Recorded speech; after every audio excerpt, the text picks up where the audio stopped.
Yellow. Okay, everything looks good. YouTube is fine, Twitch is fine.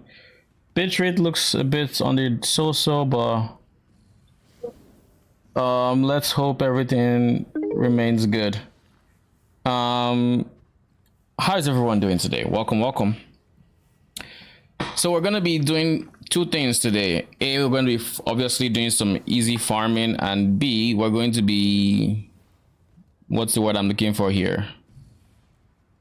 We're going to be doing some farming and we're going to be testing some specters. What's going on? Game hasn't been captured? Okay, there we go. I kind of like these specters we have going on, but I do have some quote-unquote complaints, which I will get to in a bit. But for now, I think this is a stable start. Keep in mind when I do start mapping and whatnot, that this build is not optimal for them because I think they enjoy crit scaling a lot, and with my current tree without vicious bite and all of that, it's not ideal for them by any means. And right now we are on the squishier side, or we took off some nodes to become squishier just so we could incorporate more crits, so we could spec into this build just for them and stuff like that. We've done just minor changes to kind of fit for to kind of adapt to them, but that's about it. That is about it. Anyways, give me a second. I do have something I'm doing right now, and then we're gonna start off with some June. We have a syndicate mission ready to go. Not Katarina, but research. So give me a second.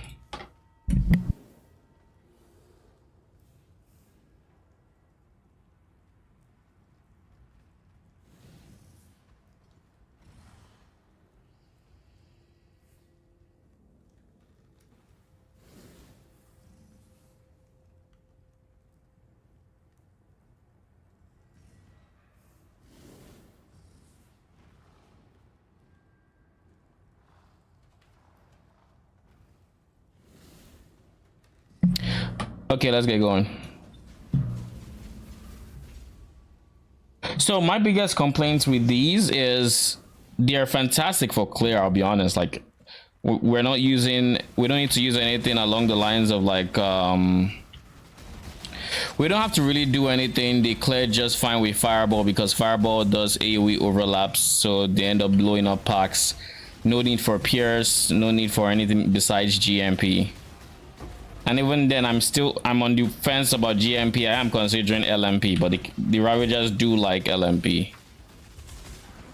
One thing I am thinking about swapping is Unending Hunger. I'm thinking of swapping that out for something else, because one thing I have noticed is with Unending Hunger, at least, what happens with Unending Hunger is it's the Ravagers, who we do not care about their attack cast speed, who are close enough to eat the souls and would then become bigger, and not necessarily the architects. Not architects. So this is their weakness, I would say, single targets. So yeah, keep in mind things I had to let go of to get to where I am on this build. I let go of some block. So block is, we don't block as much as I would like. It's not nearly capped. We are using Plaguebringer now, and we lost ESPO essentially. So those are just things to keep in mind, because I do see myself dying here and there this stream. It's kind of a shame too, because I had honestly just gotten to the point where I was leveling up and I got to like 60-70% to 98, which would have been a first for me, leveling up a character that just didn't die, and I get to like 98, 99, 100, that kind of thing. But alas, it is a sacrifice I'm willing to make, I guess, is the best way I can put it.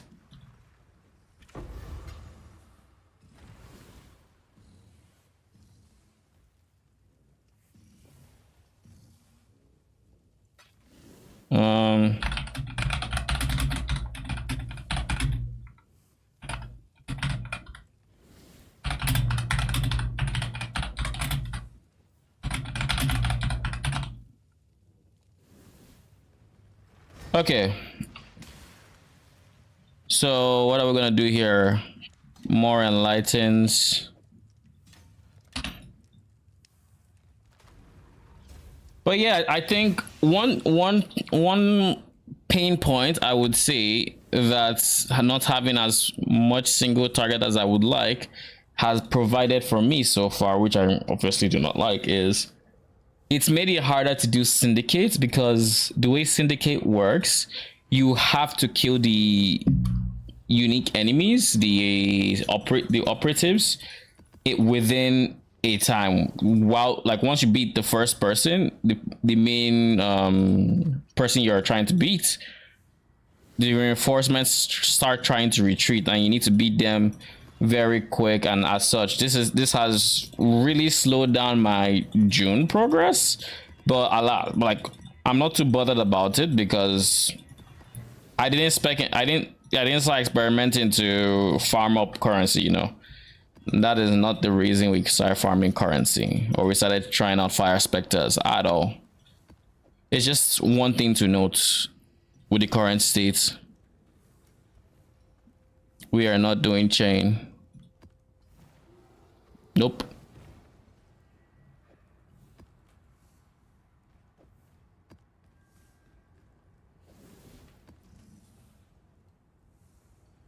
Suppress, and let's suppress is unideal to kind of gauge how strong my character is, but I mean, what the hell? Oh god, double reflect. I would never do that. Let's keep this, and let's keep this. This is double reflect. Ugh. It's disgusting just seeing the double reflect, that the reflect on reflect. How are the fireboys going? They're going okay. That's the best way I can put it. They're nothing amazing by any means, but they are okay. They are at least in a better state than the fireboys we had at the end of last stream. So there's that. Like, I'm gonna show what it looks like exactly.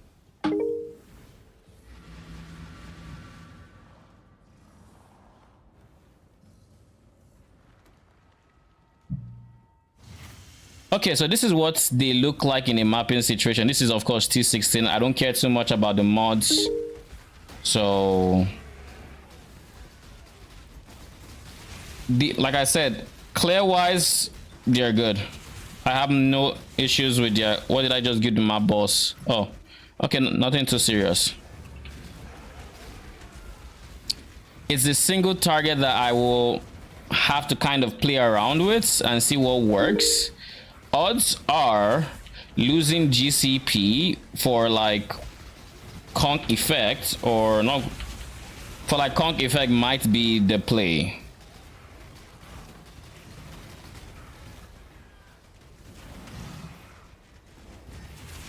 Don't worry, Exile. So like this, I'll probably kill him pretty easily. But then to kill the reinforcements that come with him, that is a different ball game. Is he gone? Yes, he is. Seems to me that no job is worth dying.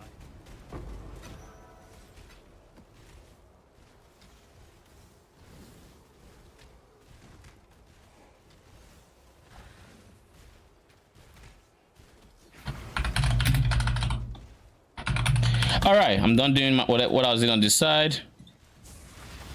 It's funny. Ooh, Smoke, thank you for the follow. I appreciate it. By the way, how are your Tahua Shaman doing? I saw you posted an update video I wanted to check out, but I haven't done so yet. But I did like what I saw on the stream. I need to get a shrine before I beat the map boss, because I'm going for challenges here. What did I just give the bomb boss again? So like here, one is dead, and we're kind of chilling. We're able to kill the second one, maybe. Come on, yeah. So like there.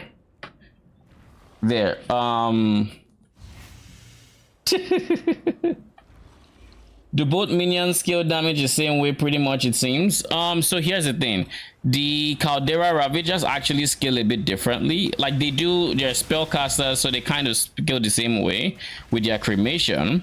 But the difference comes in the form of their cremation doesn't have crits. Their cremation does not have crits, or at least base crits. So the only crit that cremation does is from the base crit given by increased critical strike supports. So in that regard, I have given them some crits to work with. I have given them some crit to work with, so they're not just completely useless by any means. But it's not an amount that I am like proud of and whatever.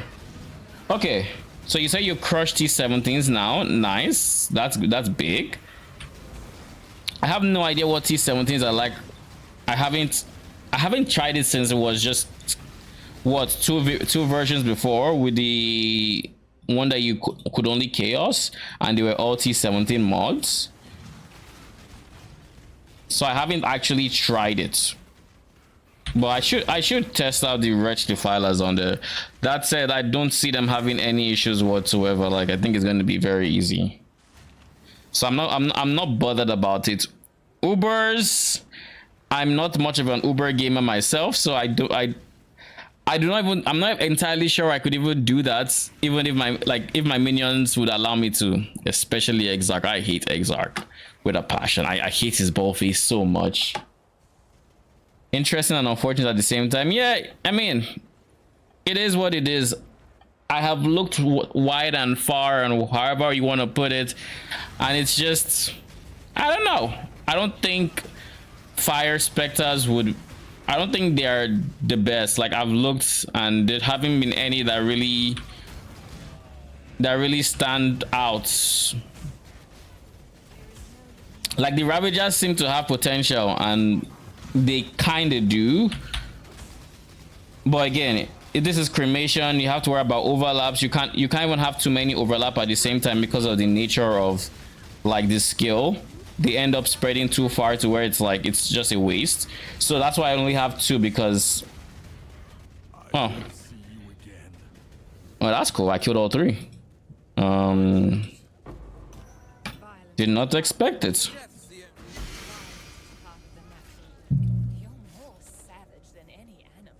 Oh, we have Katarina. Oh god, we have Katarina. Katarina's fight is going to be miserable. Holy shit, but let's do it. I'm open to see how it does. Oh, I am open to seeing how it does. The picture is at last clear. This is scary, but let's do it.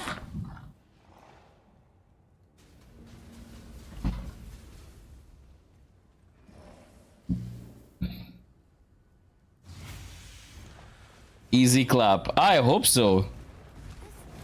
It's the forbidden vault. I too am resourceful. Oh wait, I forgot to get my gem swap. I probably don't want to use GMP for single targets.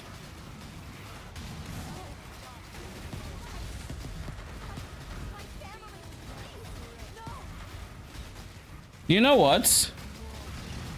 It's not even that bad.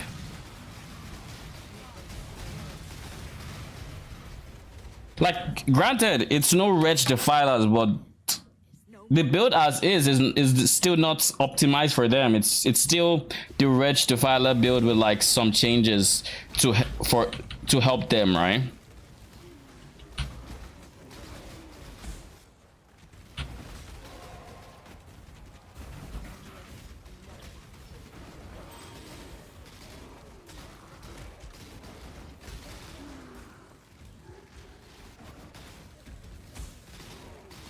Because one thing I'm trying to lean into, at least for DPS, is while their DPS is kind of capped with their base damage and whatnot, if I can get their crits high enough, then they should be able to take advantage of stuff like, they should be able to easily take advantage of things like ignites alongside their damage, because we really have nothing that's stopping their damage from. I see. I felt tankier, way tankier. Like, it's CI has felt so good this league that I find it hard to play anything else. Like, I find it hard to play life base because of how good CI has been.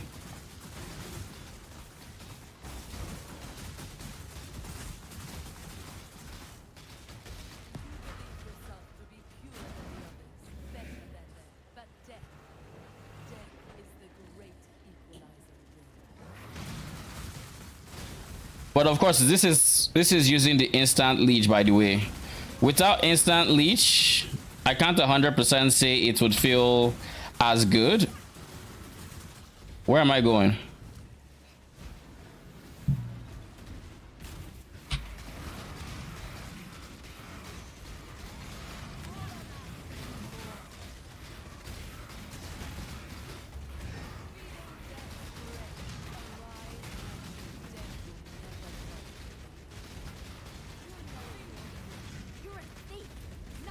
Let me see if I can get all of them out of the way.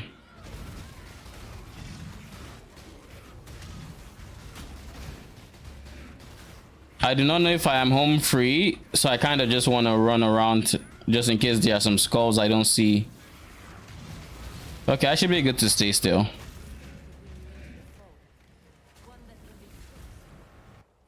While I am doing this, I kind of want to test what this would look like if I replace GMP with something else. What gem am I looking for? Not control destruction, no. Oh wait, control destruction actually I think is the one I'm looking for. No, it's not control destruction, it's concentrated effect, conk effect. Yeah, this one. Let's see how it feels.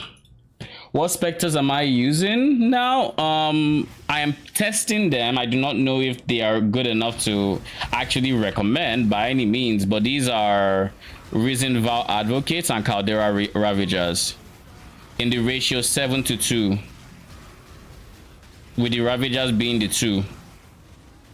The Ravagers are the ones that cause the cremations that you see, the geysers that pop out things, while all the circle things up there and fireballs that courtesy the advocates, if that makes sense.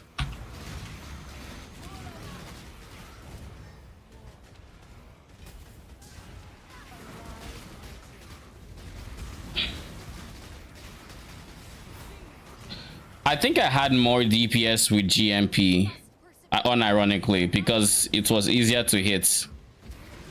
I think I hit everything. Uh-oh.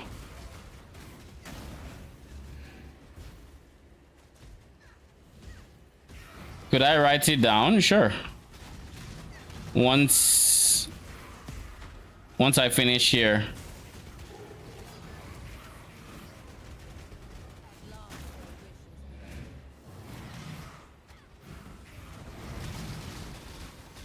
Yeah, the Caldera Ravagers.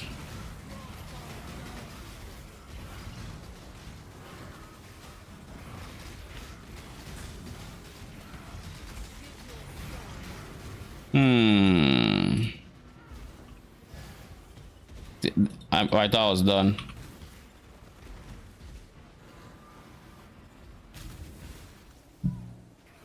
One reason I'm very jumpy out of there is because it almost feels like, what's it called? Ow. Like my leech is not as good as I would like because of how slow they attack. Like they don't hit nearly as fast as... Wait, do I have spell echo? I do, right? Yeah, spell echo is in there. Just had to make sure with how quote unquote fast they were casting spells.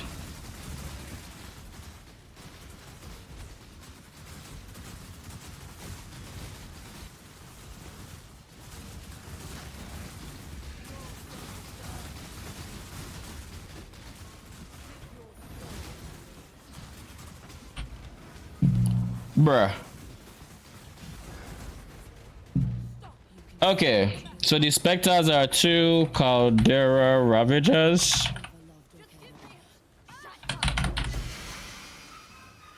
And 7 Risen Val Advocates. Oh, come on, no Veiled Orb? Really? Boo. One reason I also think my DPS fell without this one. Why are these showing on my filter? Can I ask? Aspect of the cards, that's why. One reason I think the DPS fell is because Ravagers actually benefit from GMP. And because they benefit from GMP, they have more Geyser hits to work with. And I would have more Geyser hits to work with, covering probably a larger area because I replaced it with Conk Effect, which reduces AoE. So these are probably multiple reasons as to why it happened the way it did.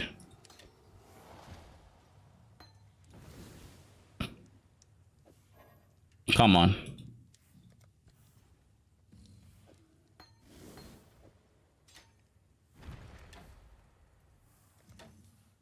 So I'm gonna try to corrupt this, see if we hit big and get a level 4. If we don't, Sag, we lose 1 divine.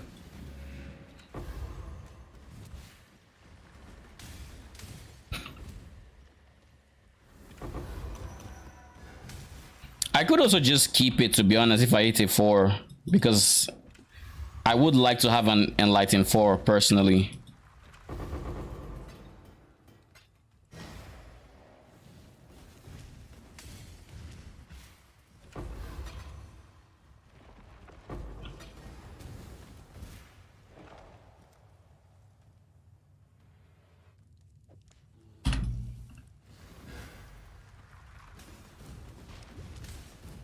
I feel like my attack / cast speed is also lower. What could I attribute that to?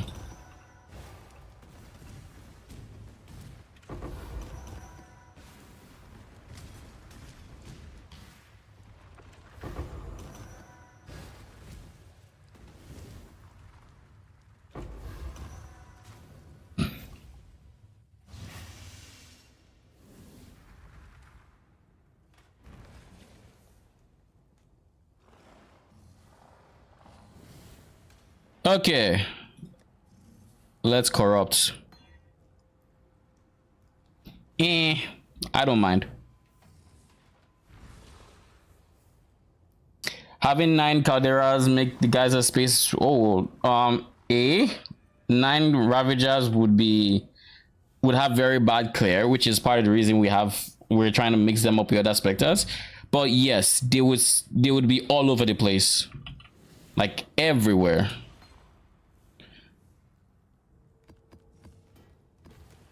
I played with I think I was using on my Saturday stream, I was using 4 Ravagers, and for a single target, let's say the boss is where my mouse is where I'm standing, right? The Geysers with 4, by the way, not 9, 4 would be like here. And there's no way the one over here, for example, is gonna hit the boss who is here, no matter how big the AoE is, because we can't scale Minion AoE that far. Same with like here. So in reality, there would be like, let's say 7-ish Geysers, maybe 9 in like a circle or something that actually would impact the boss's health. And of course, this is not so bad, because if the boss moves around a lot, it's still going to be inside that dome because it's so wide. But effectively what that means is you would only have a few Ravagers actually hitting at any given point, and the others literally are just sitting on DPS downtime. Because if the Ravagers Geysers are not actively hitting, then they're doing nothing, because their melee attacks, we don't care about it. We're not scaling that we're not scaling accuracy. We don't care about it.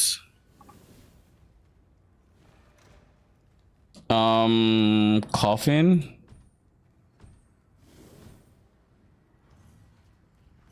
Yeah, and there isn't too much we can even do about it, which is unfortunate. this is one thing I keep running into like issues with regarding specters as a whole and just general approach to it, in the sense of I really don't like the fact that we cannot scale minion cooldowns, because I get it, the abilities are centered, they're giving cooldowns so they do not end up being busted and stuff, but like a lot of these cooldowns are so like steep, it's not even funny. Like I can see a 4-second cooldown being okay, like a 4-second cooldown, you know, that's cool.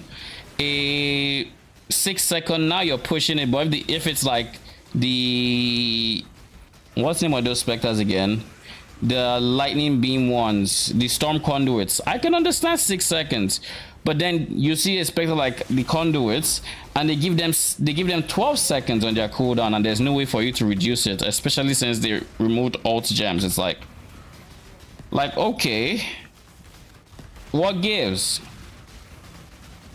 Like one thing I would really love to see from GGG is, I don't know what killed me there. One thing I'd really love to see from GGG is just, even if it's just cooldown on the tree, yes, it's a limited amount, but you know it's there, like you can get it for cooldown based specters. It allows us more design space. Oh, I see what killed me. That's a revenant, is it not? There was a revenant. Callous machine, one cog. That explains so much.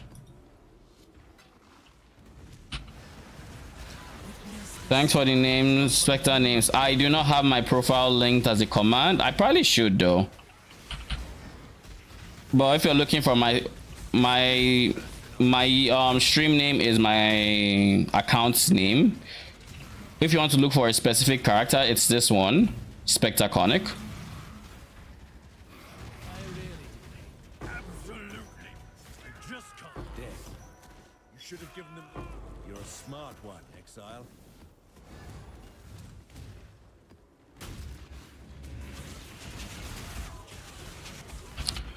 But like in terms of wave clear, I think I really like the Val advocates. I think I like them a lot. There's no visual clarity, but I like them. Let's get a shrine so we can actually keep completing that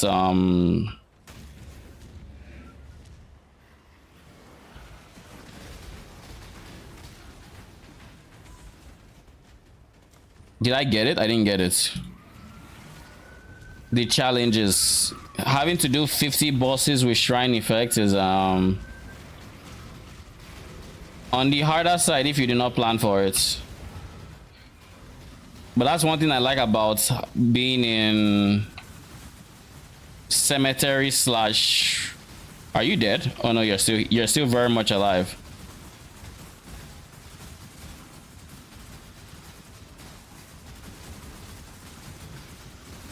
Okay, how about I stay still? Will that help?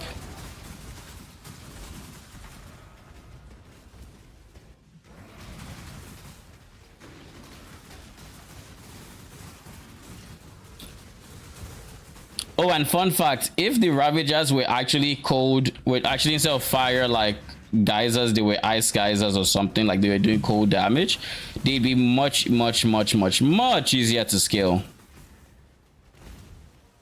Like they'd honestly be on the much easiest.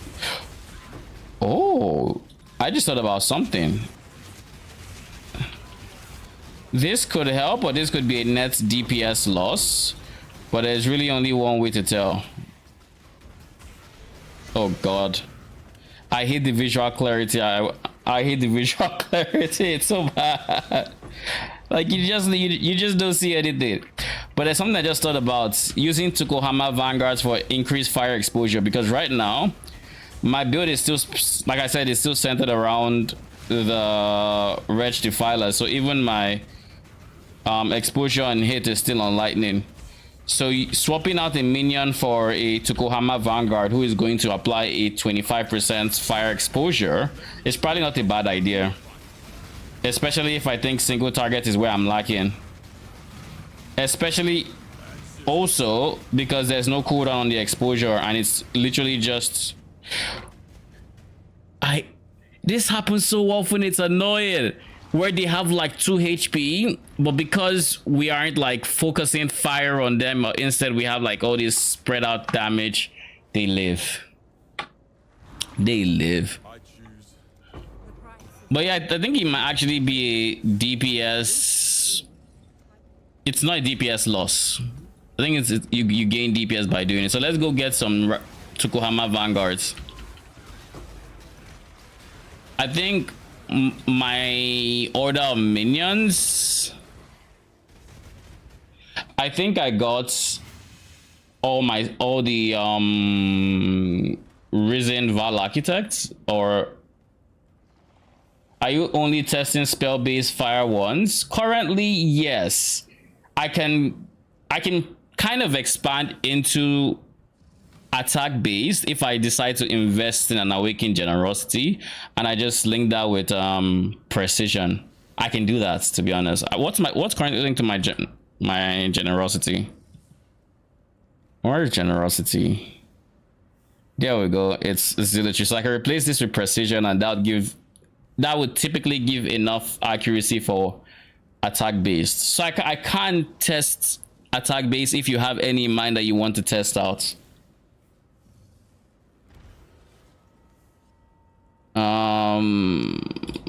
Let's go to the coasts. But yeah, the reason I'm mostly only testing the spell based ones are because my build is centered around spells, so like I don't have any accuracy here or here. I am close, I can get it, but I currently do not have it.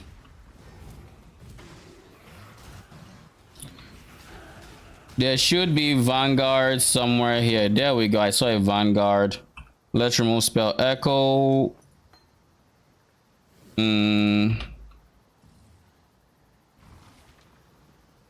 Where are the Vanguards? I saw you just now. There you go. All right, that's all we need.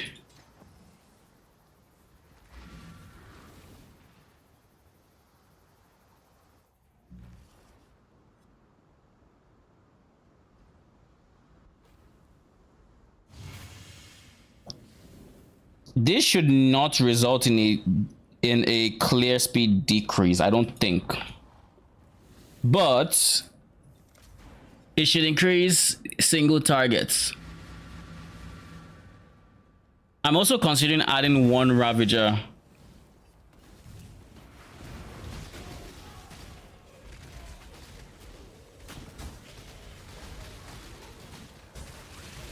I do not see the turrets or the totem that the Vanguards use, and I do not know why I don't. Oh, I see it. Never mind. Okay, it's there.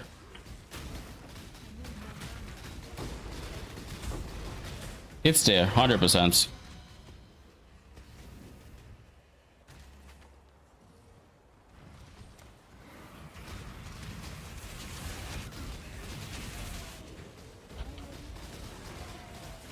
There is a shrine here.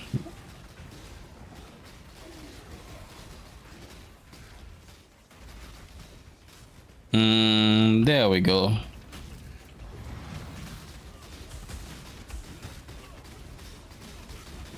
You probably have Soul Eater, so you have your damage reduction, but I think it should be falling off.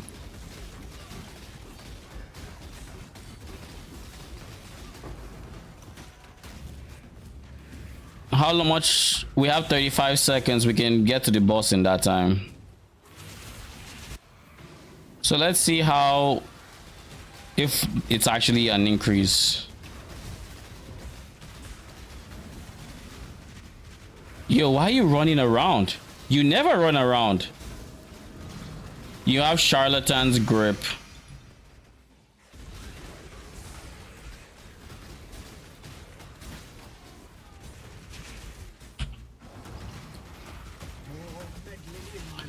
Chance to avoid early ailments is not a big deal. Mostly because we don't care too much about the ignites. It's a nice DPS boost, but it's not by any means mandatory.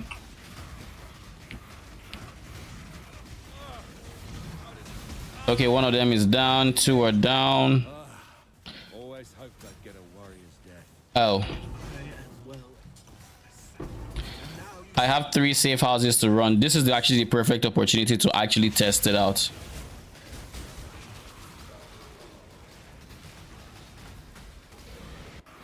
Since it's only fire, have you tried the Goatman Mages? It's a T17 monster. I haven't tried the mages, to be honest. I could try. I could look into it. I have not, but the Goatmen were definitely on my radar for when I was looking at fire specters. The biggest problem I had was the ones from Act 1. They have obviously really good damage, but their health is on the lower side. But not only that, you're gonna die. You're gonna die. You're gonna... Bruh. So close. But yeah, not only that, I can't... You're gonna get pushed off once I do them, so I'm just gonna release you.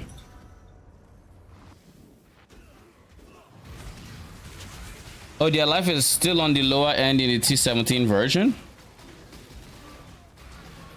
Well, maybe there's obviously ways around that. There's ways you could build around it. You could go bone offering, which I would like to go, as well as life on block. That's typically very good for minion survivability when you're dealing with a lower health pool.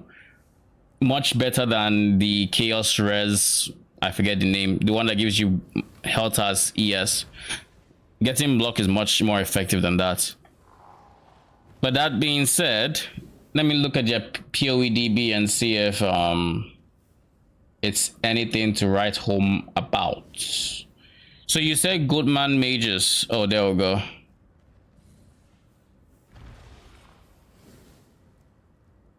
Goatman Mages. 78. Fireball, big base damage, nice. Animation.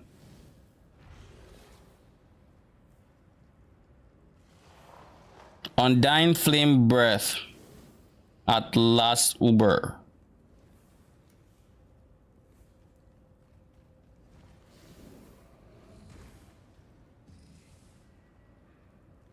This is a lot of base damage.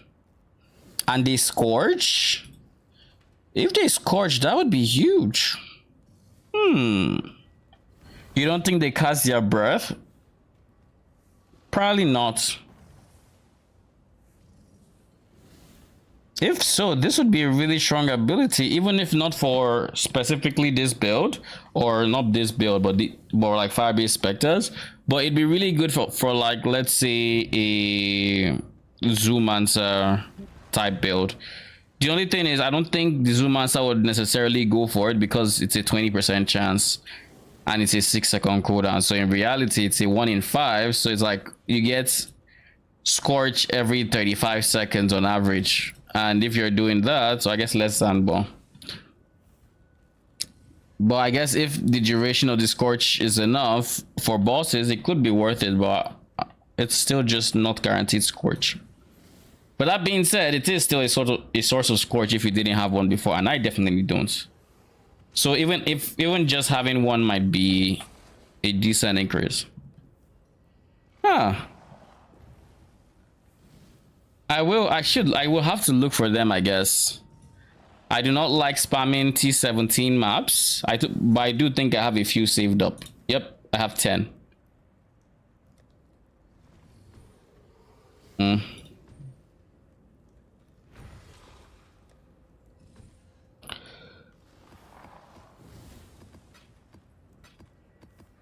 So we're gonna try them, and one of the things I hope. We have at last pinpointed the location of a Syndicate safe house. You could take invasive adversaries to get them up, but it's a lot of desecrate spamming. See, now that's... I don't necessarily like spamming desecrate, but what do you mean? And I ask this in the sense of, don't they have to show up in my map before I can desecrate them with invasive adversaries, or do I just need to go to a map that uses that node and I can desecrate them? eventually. Because if that is the case, then that's not bad. But I doubt that would be the case.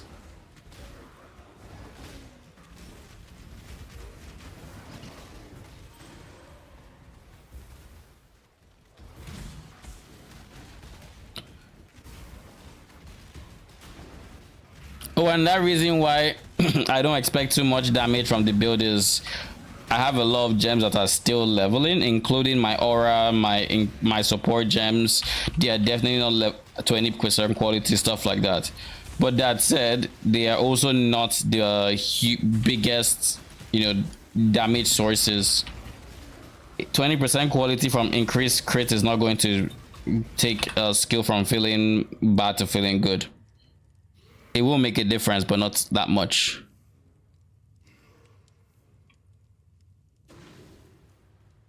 This I probably will replace with increased crit damage eventually too. If you have that, you can get T70 monsters any map. Just have to consider the script to get what you want.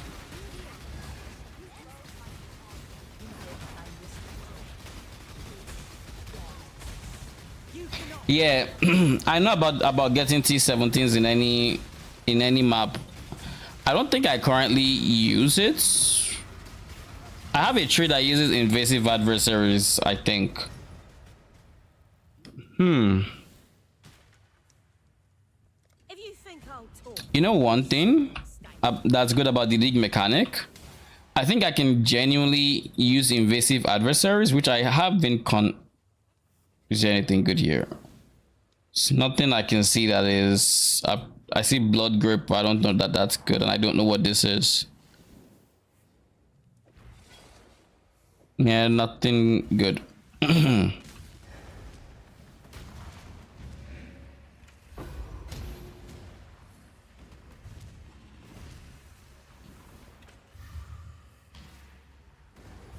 Am I lagging? I'm having some spikes here and there.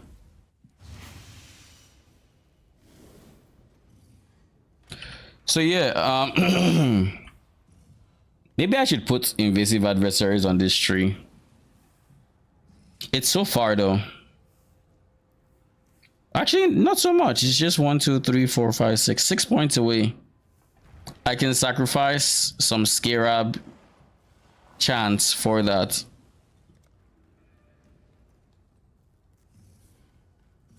Here is easy sacrifices.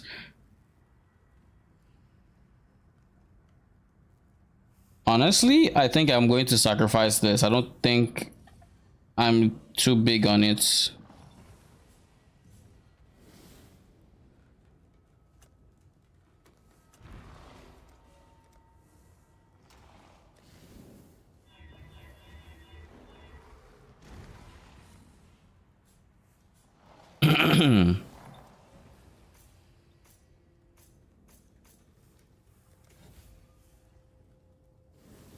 I need one more point.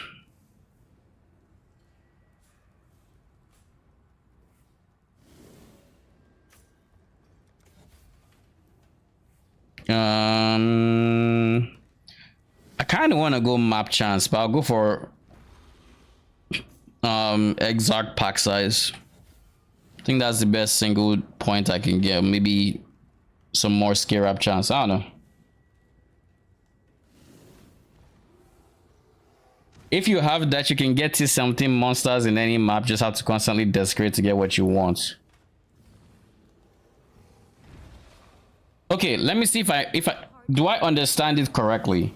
By having that node, if I load up a map, it doesn't matter if the monster appears in that map.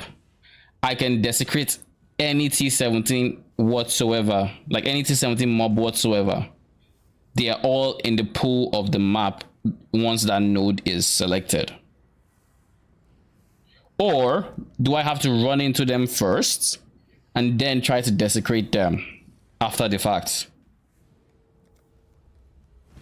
Because the way I have it in my head is I'll need to randomly run into them, then summon slash desecrate them.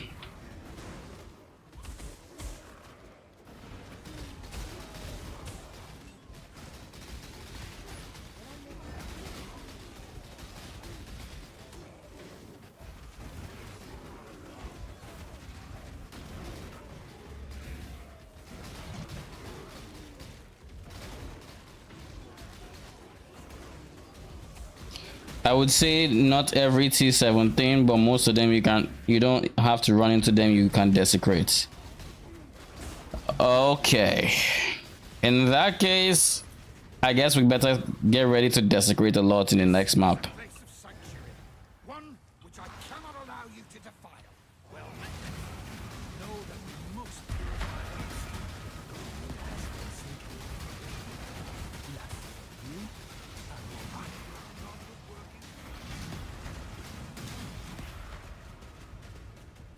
The Templars had a habit of question.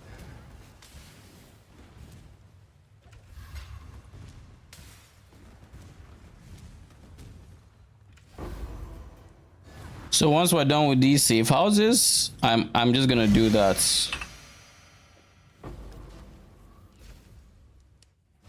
Goatman Mages. I need to remember that name.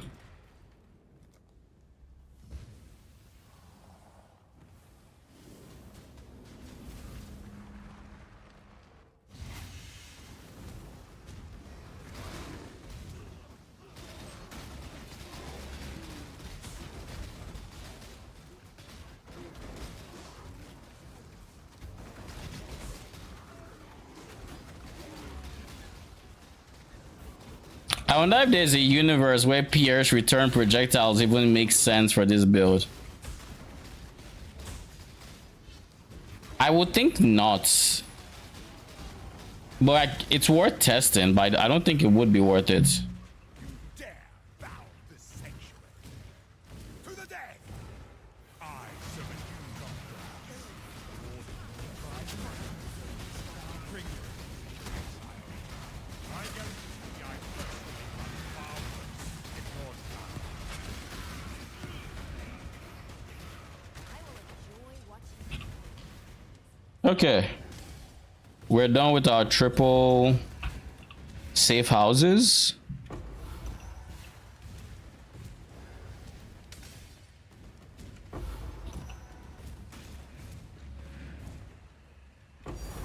Ooh, thank you very much. Curation. 5 divines. I'll take it. I will take you any day. So let's do it. Chance to block, suppress. Oh my god, this is so bad.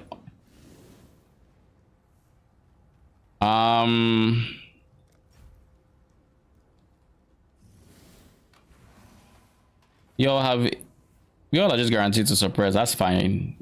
It's not, it doesn't get any worse than that.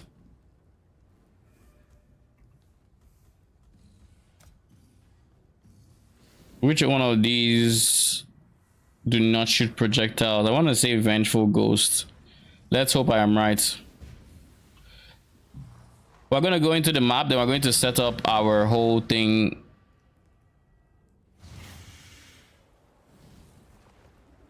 Okay, the ground is clean here.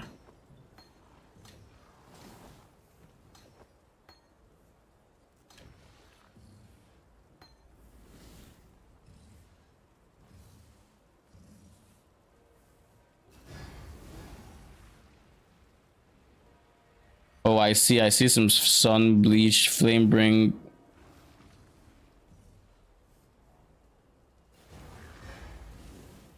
Blackguard, Stalker, Void Bearer.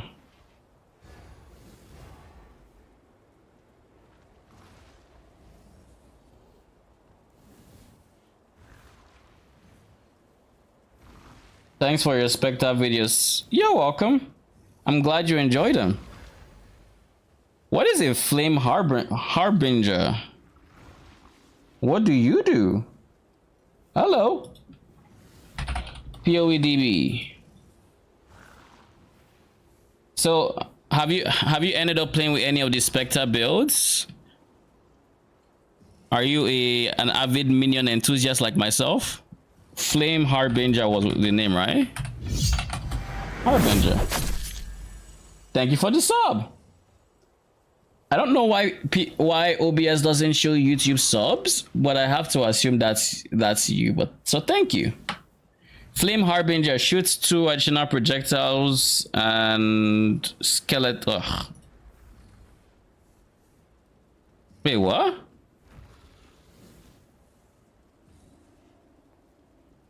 There is no cooldown on this. There's a long cast time, so we might have to scale attack cast speed a bit more. There is base crits and there's high base damage. The life is on the atrocious side though. The life is on the very atrocious side. But everything else, like this is fine. This is cool. It has high base damage. No, I don't think it's as much as the goats.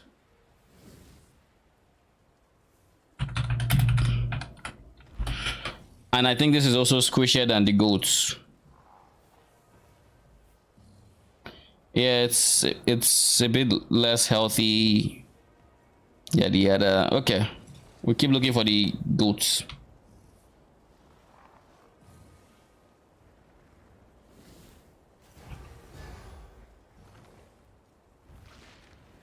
Bleach Arsonist.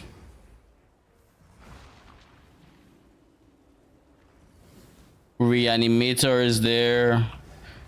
I'm just taking note of all the new names I see in case I find a name that strikes me as potentially being interesting. I don't know where the Reanimator came from, but Brittle Arsonist, Avian Wretch. Avian Wretch. That name kind of sounds familiar. Why does it sound familiar?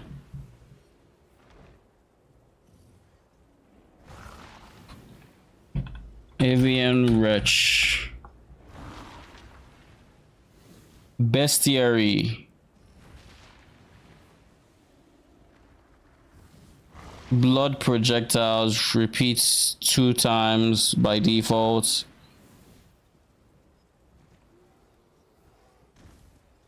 It's an attack specter. Not the best base damage, but far from the worst. Attack time, meh, but this repeats, so it doesn't matter. It's mortal. I feel like I know this. I feel like I know the mob. I feel like it's that white one that spits blood. You can typically find them like Act 1, the one I have in mind at least. Go! Oh god. You raised my hopes up. Oh, you shaman. I'm looking for mages. Like for a split second, I was like, oh shit. But no. No.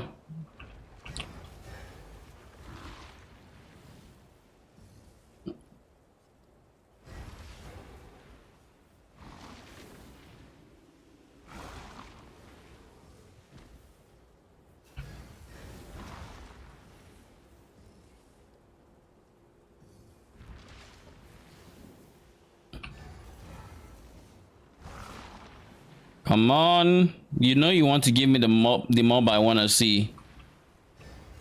Just do it. For me? For the sake of testing?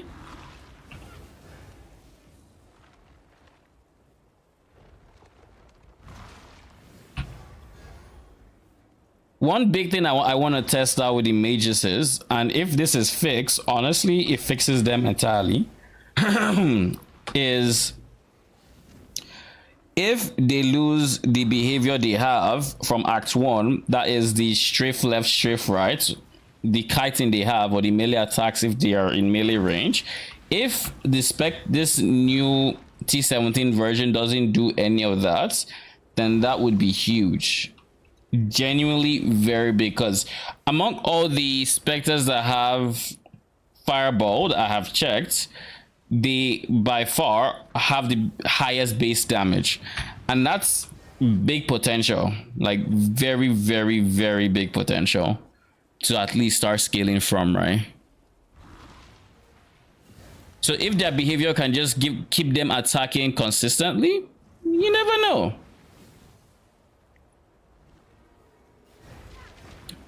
Also, one thing I think I have also come to the conclusion about is, as much as base damage is nice, like added fire damage, I don't think for these specters, especially fire based, I don't think it's the most important stats. I think you're much better served prioritizing minions have X% increased damage if you've used a minion skill. You want as much increased damage and more damage multipliers applying to them as you can have. Like, unless they have some sort of overlap or shotgun like the Wretch Defilers do, it tends to not be nearly as worth it.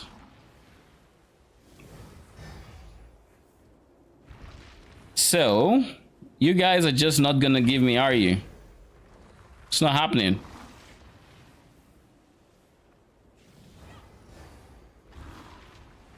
I don't think I'm seeing new specters is the thing. Like, I think it's been a while since I saw the last new specter. Like, all these are names I have seen.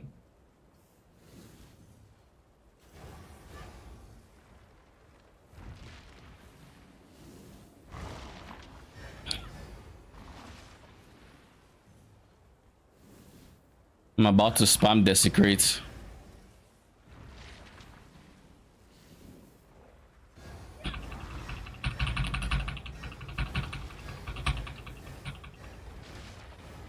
All right, let's see if there's anything new here. Did I see something new? No.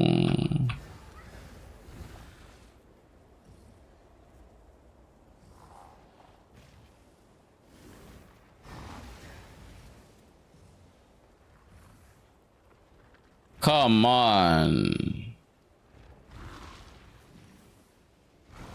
I couldn't figure out your accent. Are you Singaporean? No, actually, I'm Nigerian.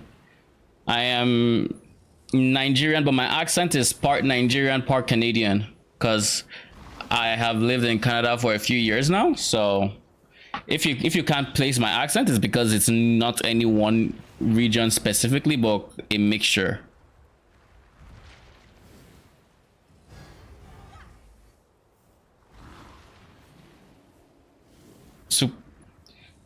That's super cool. Well, thank you. I think I quite like my accents, but it's I notice the changes here and there, so it's gonna be fun seeing what it's like in 5 years, especially when I look back at content I make today. I wonder what the difference is gonna look like. Come on, where are the mages? I have to assume they're not here, and I don't think they're gonna come here, because I actually don't think I'm seeing new specters anymore. I don't think I've seen any new names in a while. Wait, brittle. Okay, now I've seen the brittle arsonist already.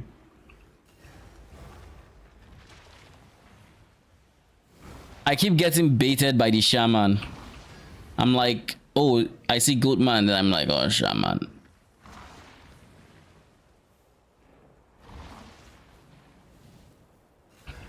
It happened to you once.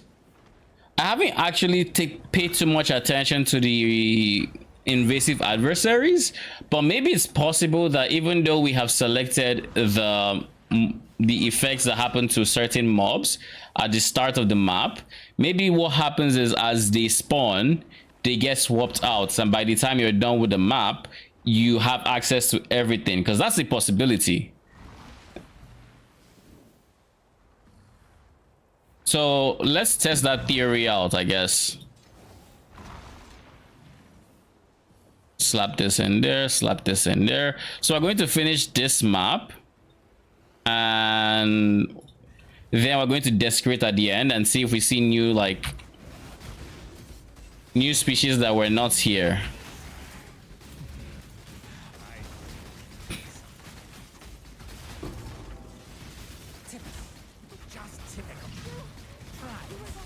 Ow, ow, ow, ow. No, no.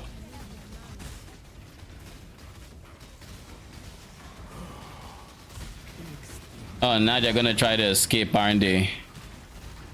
Kill them before they do. I think we killed one. Like the fiend. Giannis, get in there. You are brutal. Not as dumb as you seem.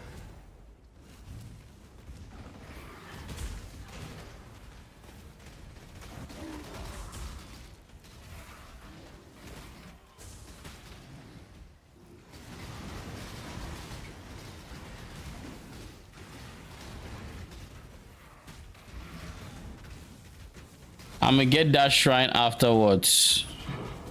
What do you mean I have another betrayal in event in place? Must be you.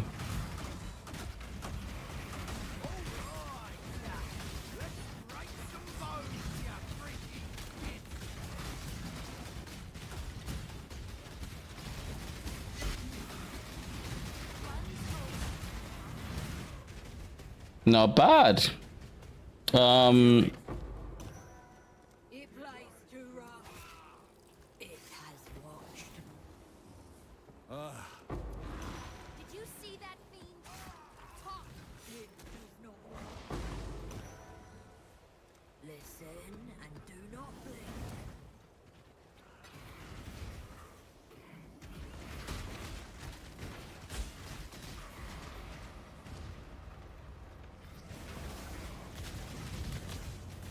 Why is my character so slow? I am not maimed by any means.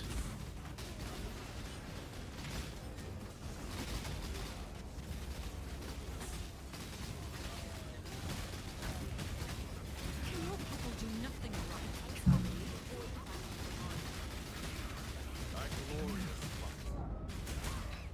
Ow. Oh, my progress. It's going. But it's fine. I don't care too much.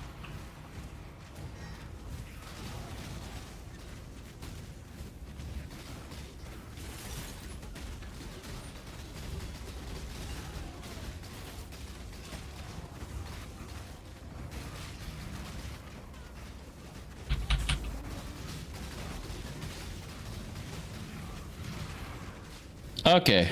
Build it in style.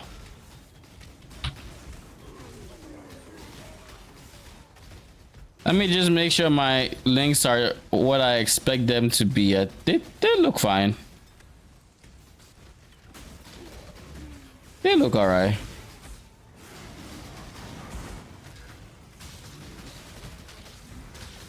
Nope, I am gonna play it safe. I'm gonna pull y'all over here. There we go.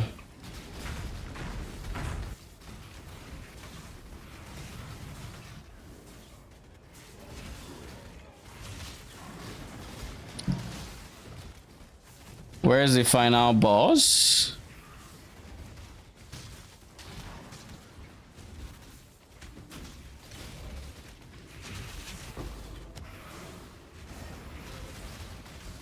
Nothing here is affecting my DPS, right? Nothing. It is affecting my survivability, which I don't mind. I lost a Specter. How did I lose a Specter? It's not my Ravagers, it's the other ones. The Advocates. It's probably around that shrine. That shrine was very dicey.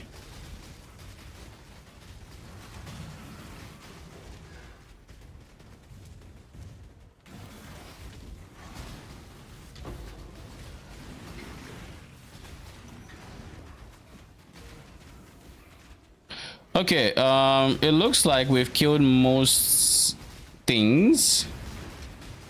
We're going to kill until we see less than 50, I think. I think that's a fine place to stop.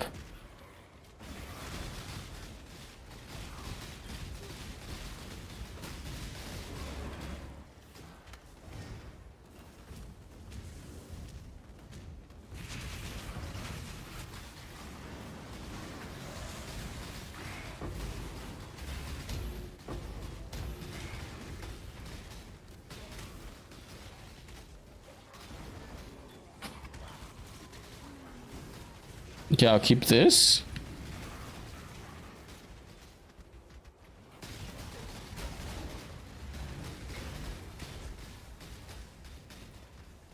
Okay, we are at 17.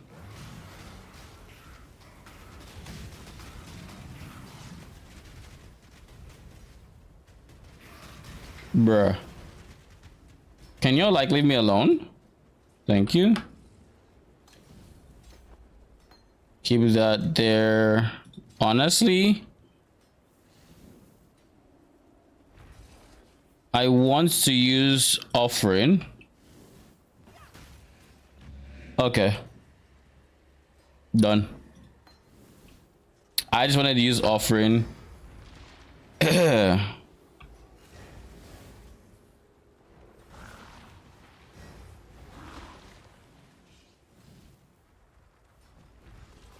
Because I wanted to clear the area of corpses, is what I was trying to say. Avian wretch, yada yada yada.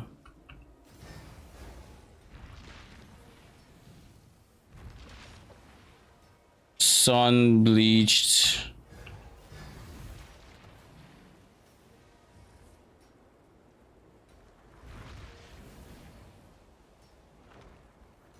Or maybe try this. Area is inhabited by Goatman map mod.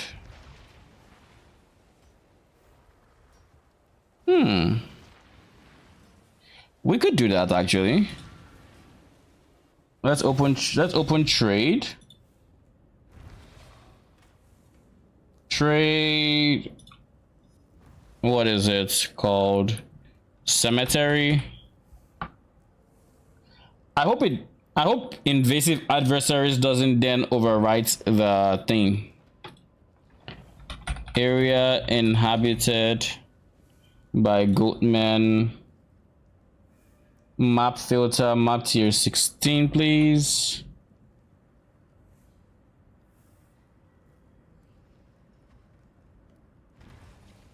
Let's list by time.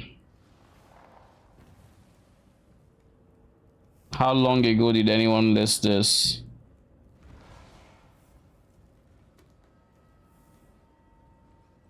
Chain. All I see are 8 mod maps. I don't want an 8 mod map.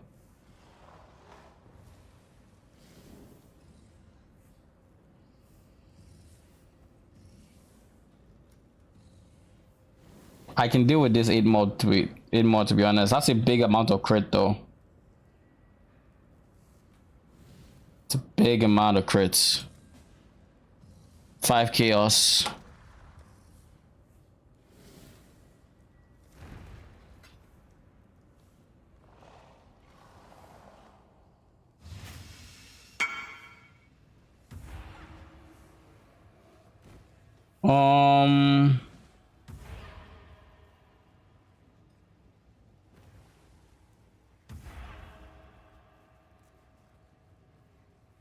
Just one.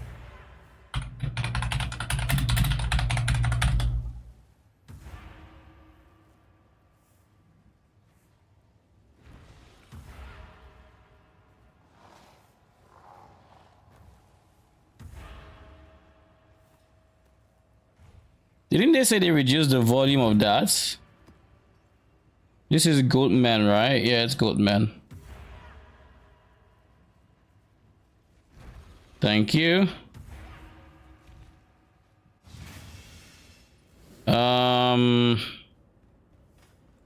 Where's the map?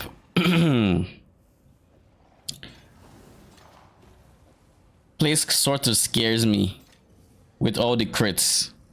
Because I feel like my minions are gonna die. But if they die, they die.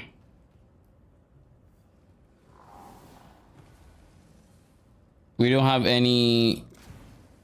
What are their names? Mages there. But maybe we'll see some in the map. One thing I want to do real quick is I want to replace the advocate that died. Because there was one that died. Please don't be surrounded by monsters. Okay. Oh look, the map's great pool is already in here.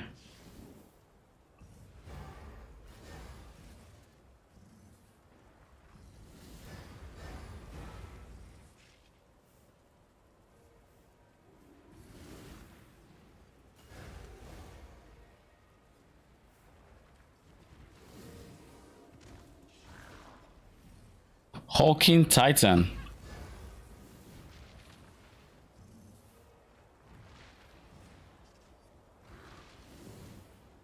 You know the actual easiest way to do this?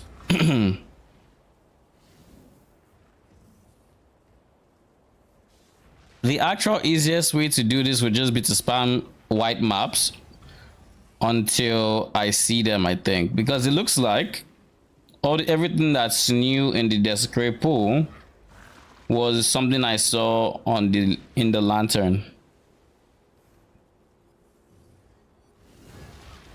That's what it looks like to me, at least. In the meantime, let's raise this one.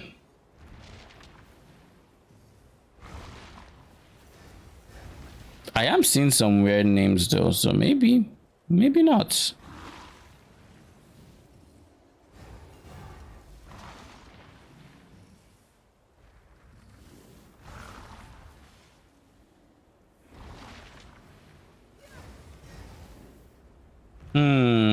It doesn't look like there's anything.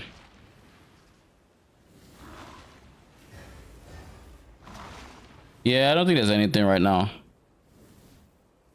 All right, let's map.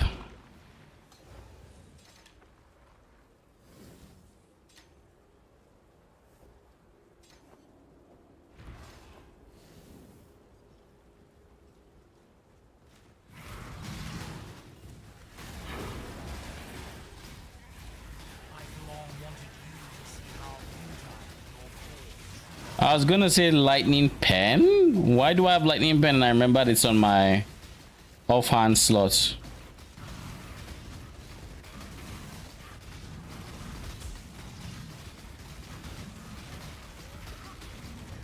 Wait, let me think. If you cut the Palantis, and you definitely should. Right in that.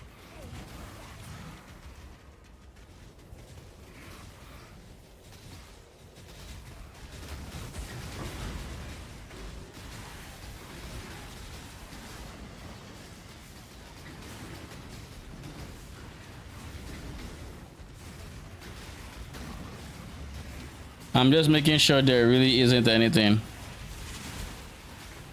Do we have a shrine anywhere? Okay, no, this isn't the final boss, it's just research.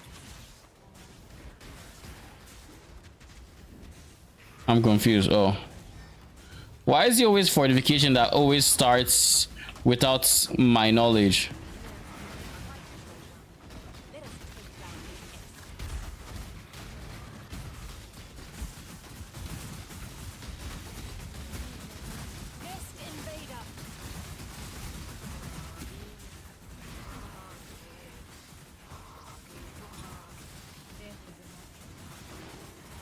I care about Torah being in research. I'm actually not going to do that. Death. Always hoped I'd get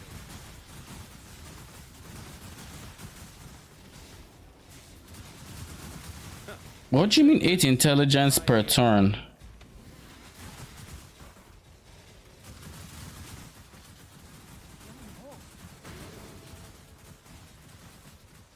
What do you mean 8 intelligence per turn from a tier 3?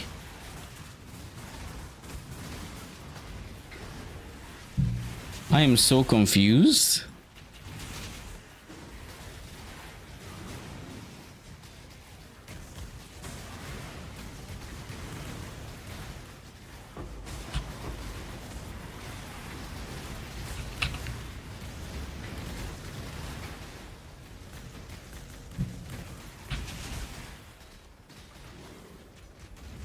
Okay, let's go do research and then let's go find the map boss. I saw a shrine earlier.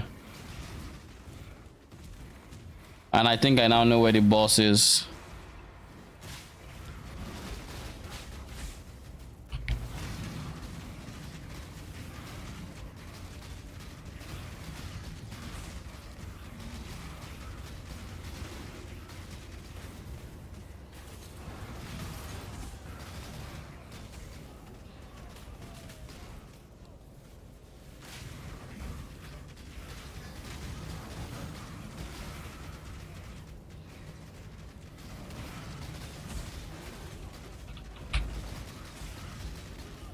Let's do this one. And let's see if we're able to actually kill them without too much hassle. I doubt we can. Okay, one is dead. They're gonna start looking for escapes, and I could have sworn there was another one. I choose. Death is not the deterrent it once was. I choose. The price. I'm ill fit for this duty. You've proven that quite clearly. 16 fortification, 17 intervention. I think not. Rather, I ought to look for more suitable. I'll just do research then. All right, let's go for the boss.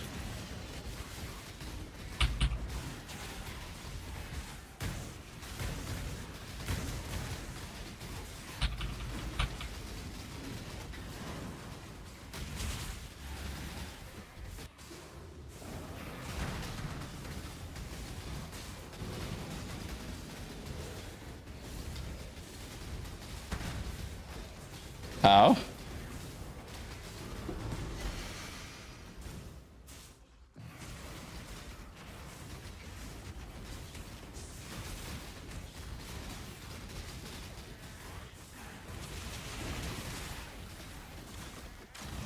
Void construct. There are some extra mobs here that I don't think were in the initial.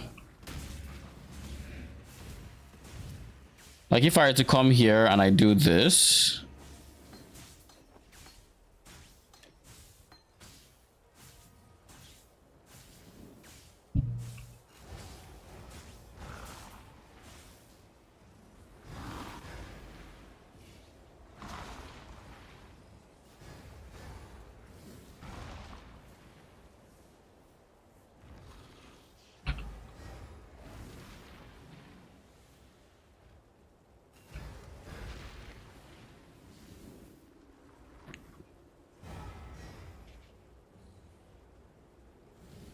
All right, time to spawn wipe maps to see if we can find them. I really want to see what their AI looks like. And if we don't find them in a decent amount of time, we're just gonna move on. This goes in here. What is our highest number of mobs, I guess?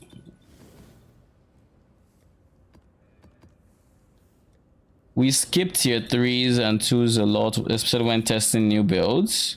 I'll leave Strand in there, just in case.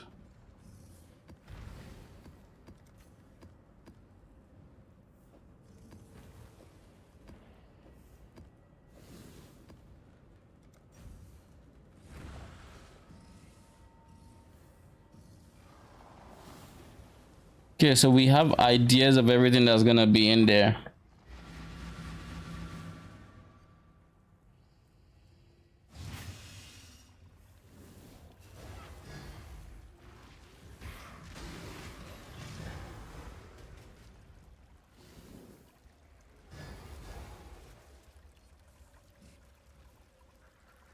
Just to be sure, I do have invasive adversaries.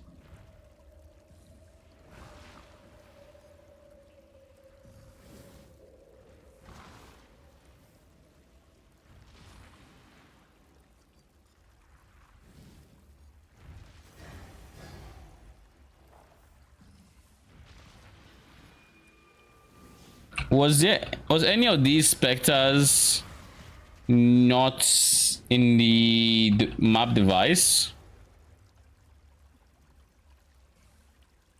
I don't think I see a name that wasn't in there. Oh look! We found it! What are the odds? We actually did it! Not bad. Not bad at all. You did tell me. So thank you. All right, it's time to test the behavior.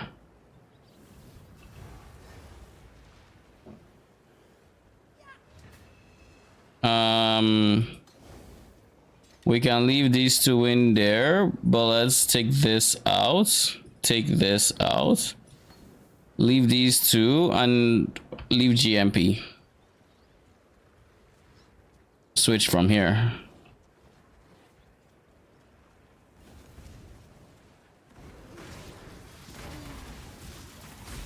Oh wait, it's used the breath. Oh look, it did it. But it still has the AI issue. Like look. Watch its movement. It's going to do left, right, left, right. It did a melee attack there.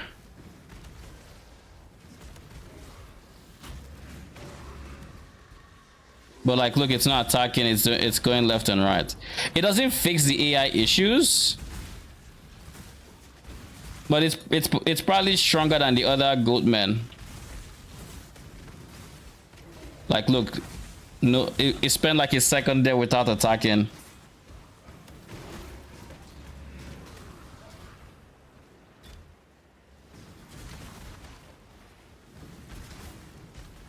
What if I put Feeding Frenzy in there? Would that help?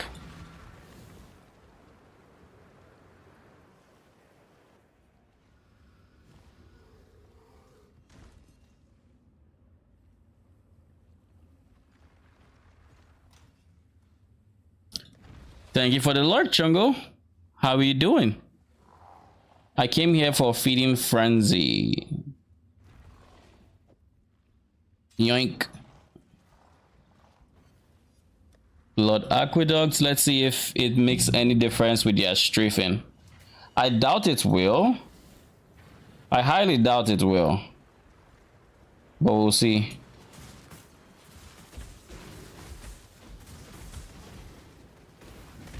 Yeah, no, they're still working a lot.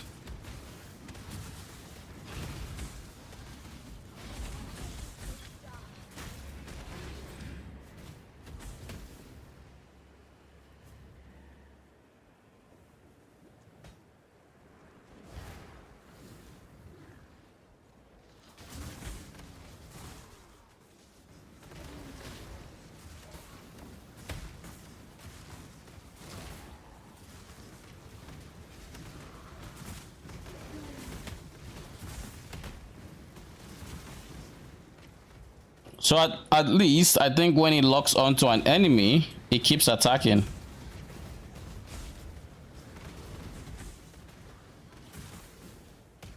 It's just there's going to be some downtime between when you're moving from enemy to enemy, like here. And keep in mind, this is an aggressive mage. It's an aggressive mage, so it's not like it's not seeing the enemies and it can see them, it can aggro on them. It just isn't.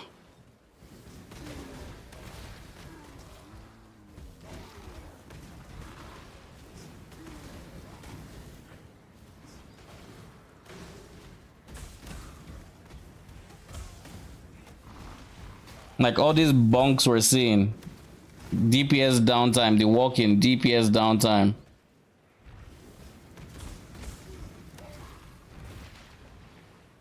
This suffers from the same problem as the other Goatmen. Sleepy as hell, but gonna fight through a small bit of FF7 rebirth. Nice. How is the rebirth going? Are you close to the end yet?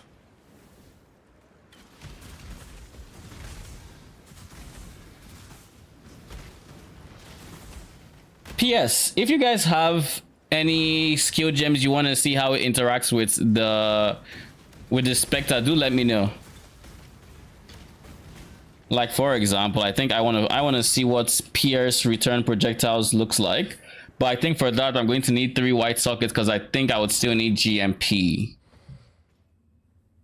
I sound like I have a Caribbean accent. I've actually gotten that quite a bit, like people guessing Caribbean. Let's get some Omen of Blanching, and let's hope I get lucky with my chess piece.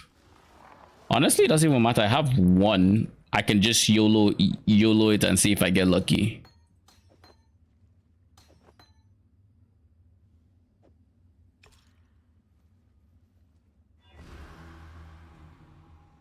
Nope, I did not get lucky.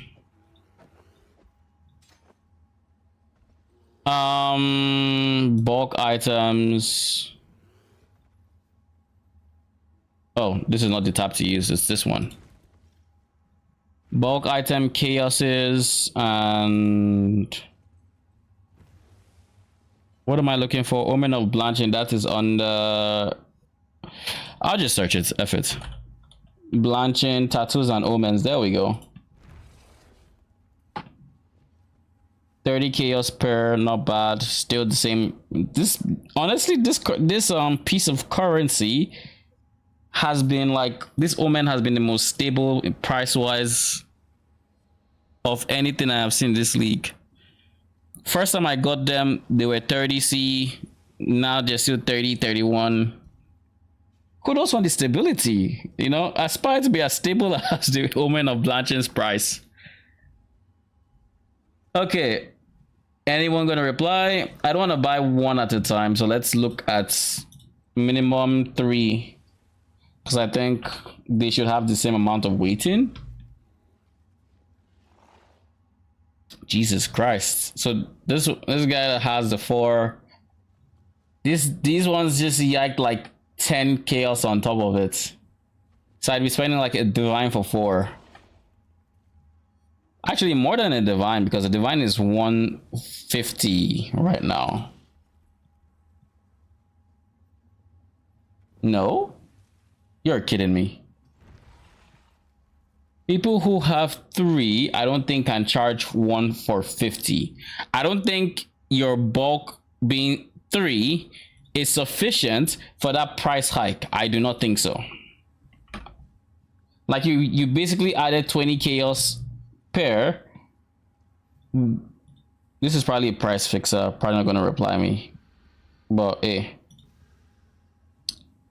one thing I wish they would add to, what's it called, I wish they would add this to bulk trading, and that is filter by time they listed it. We're just going to spring through a couple ones and see if we get any.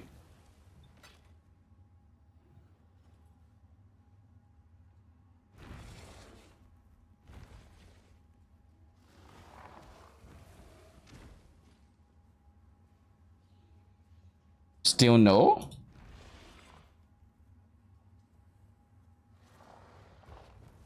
There we go. Molten NX. 1 second. Who the hell invited me? That makes it easy.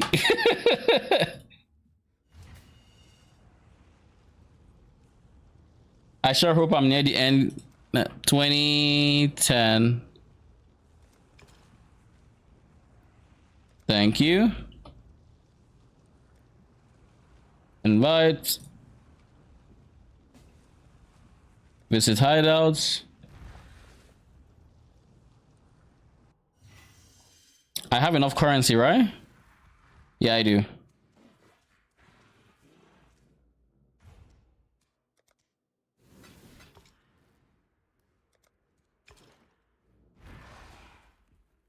I like how I joined those two together and then I dipped from the party altogether.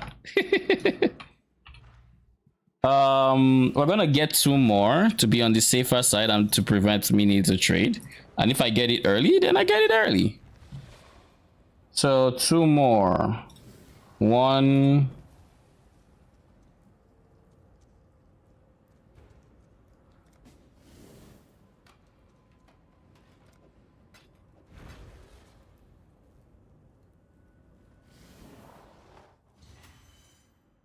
And then let's get the next one whispered now.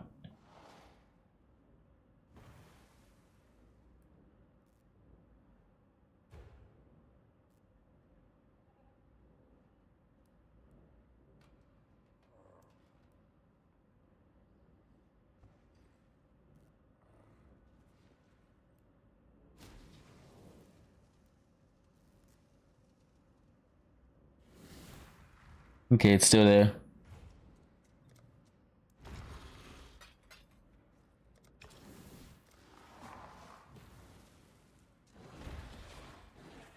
Thank you.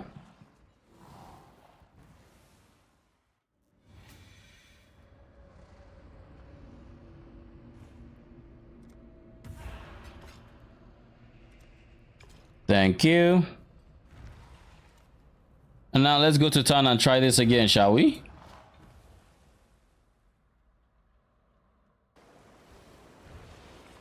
There's no way we don't hit it in 4, right?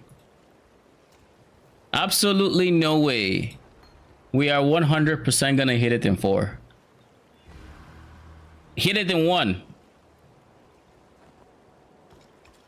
All right. I don't want Specter in any of the. This is going to be a little bit OCD. It's going to sound a little bit OCD, but I hate the fact that the 2 edges have the white sockets. I love my skill gems being at either end, and it's just a waste of a white socket if I put Specter in there. So I'm going to have to put it in the middle, and that irks me a bit. A tiny bit, not too much, but enough. It irks me just enough. But I'll do it. I'll do it. What did I want to try? I wanted to try out this return proj. Where's return proj? I know this means it's not going to explode until it gets back and then pierce. It's not gonna, the fireball doesn't explode until it's done traveling. So we're basically removing that explosion from being a part of the clear. I know that.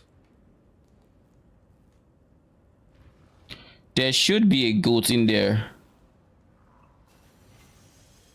Okay, there was a goat.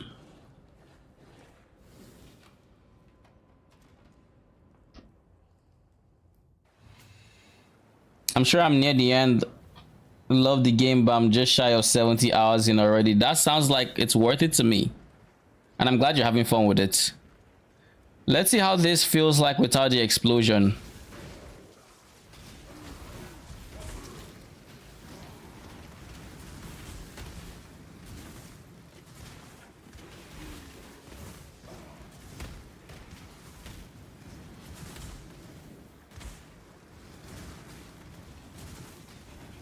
What is happening to like half the fireballs are going out?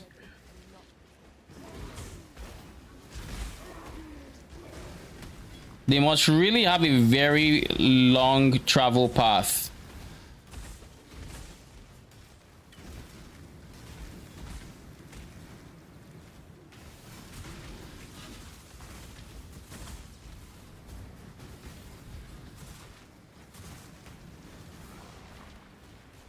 My dude walked up just to melee.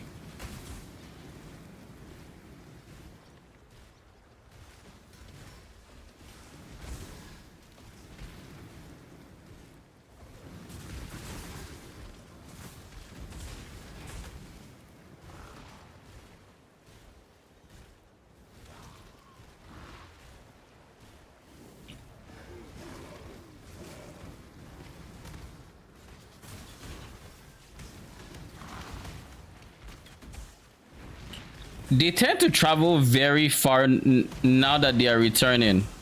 Or is it just me? I don't think they were traveling that far before. Well, obviously they weren't because they would hit and then they would explode. So that's probably more pierce than it is return proj. And if I were to remove return proj, I'm sure it will still go just as far. Yep, it still goes just as far.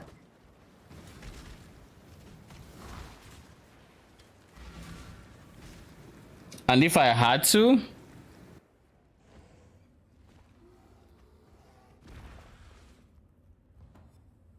I feel like without the explosion, it's going to be very meh on the clear speed side. But we can always test out this. We can always test this theory. I don't know if I want to use return prod, but let's just YOLO eat it. Sure. Minion damage increased. Oh, will ever get increased crit anymore? That's kind of bad.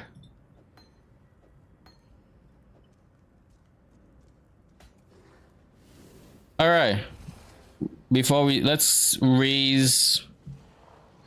do the exact same combination we had prior, which is 7 of them and 2 Ravagers, and let's run through a map and see how it feels. I need desecrates here. I need spell echo out, and I need offering out.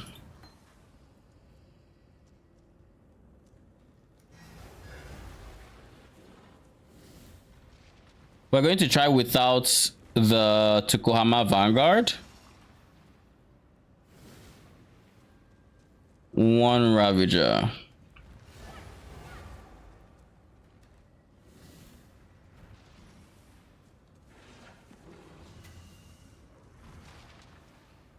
Second Ravager.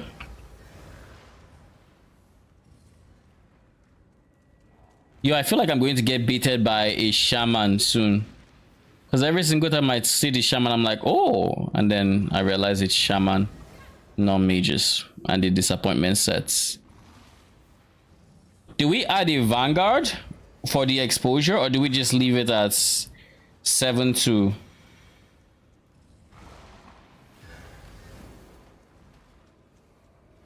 And keep in mind, we're also gonna test out the Val Advocates with return projectile. And we'll just see how it feels. Shaman. We're looking for mages. Mages. There we go. We need 2 more of them.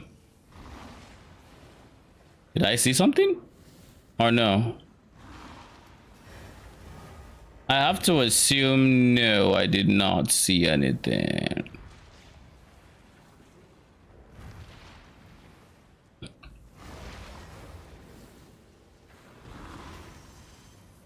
And we're done. All right. 6 link is that's done. Spell echo, spirit offering. Everything else is fine. Woke minion damage, cool. We do not we have 8 specters. What happened to the 9th one? Hello? The hell? Could have sworn we raised 9.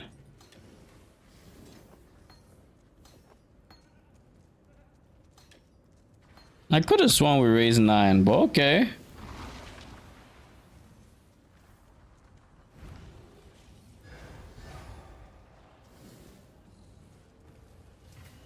Nine.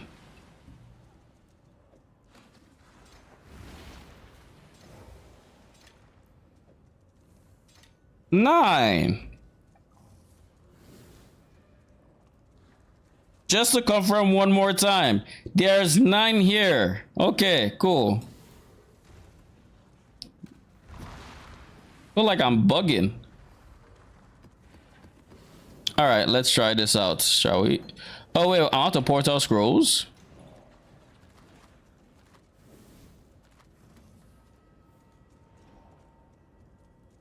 We can actually remove invasive adversaries now, but there's no point. I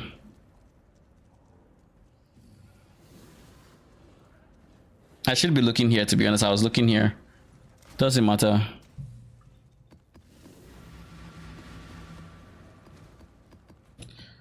Why do I have a 61 all flame? Sag.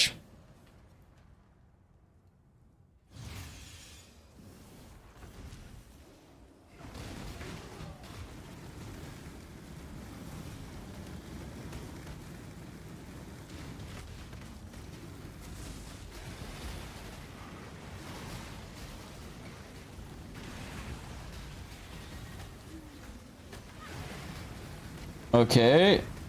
Now let's compare this with their non-pierce clear.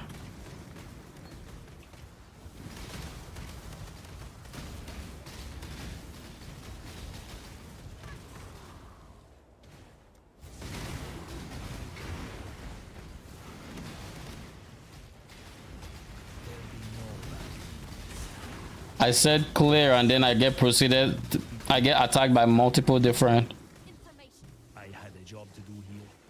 Is it just me or did the coral die rather quick?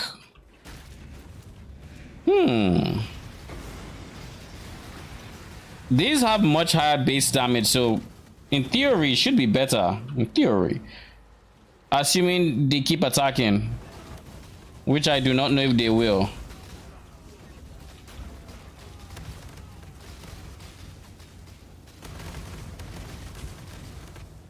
Things are actually dying quick, like res and whatnot. Who the hell is creating a wall? And why?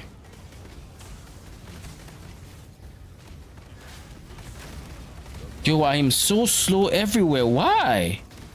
Chill? Who's chilling me? Death is an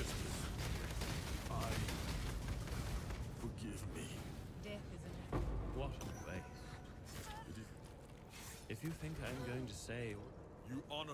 I must confess, I believed you to be bluffing. I don't want to make, you know what? Guard for life. Take your prize and go.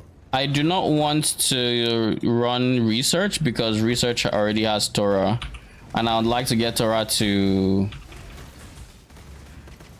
level 3 if we get to that point.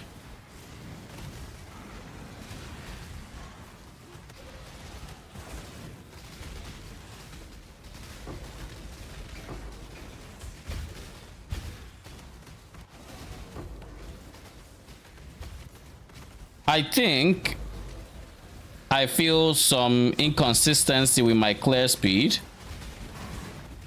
but I feel the clear speed is in and of itself better. Like I feel like we're doing more damage, but we're having more spikes, essentially higher highs and lower lows, because now instead of the minions just constantly hitting, we have a case where some are hitting, some are not. But like single target is visibly better. Was that exposure or was that ignite? To be fair, I think I have this. Let's remove that. Yeah, let's remove that. And let's see. I don't know how much it affects my minions. If it affects my minions, the attack speed shrine. So I should have probably removed that.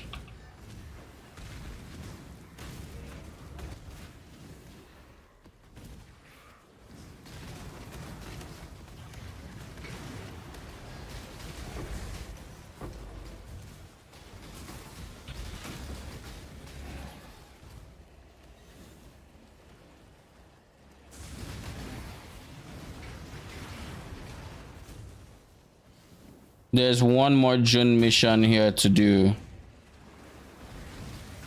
I'm guessing that is fortification, but I have no idea where they've gone to hide themselves.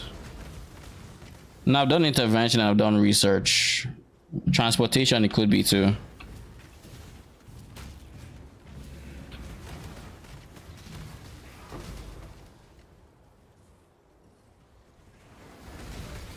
There we go, transportation. I withstood your inquisition, Exile. I am stronger for it.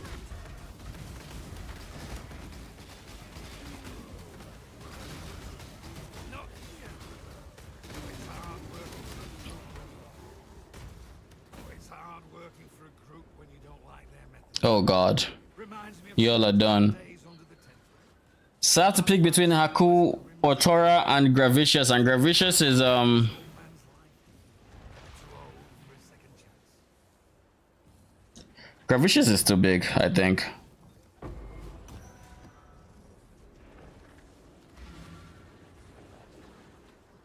Level 2 Torah or level 2 Gravicious? I will take level 2 Gravicious. Vorici gives Harvest Scarabs where he is. Harvest Scarabs are actually decent. Chimera, Gravicious. Is this worth it? Are you worth it, Mr. Div? 2 stars. It doesn't matter. They'll probably not give me anything good. But Harvest is more likely to give me consistent like profits than Divination. simply because divination scarabs are probably worth less than harvest scarabs. Not the special divination, but the ones that just the base divination scarabs. The equivalent of rusteds, I mean, if I want to be specific.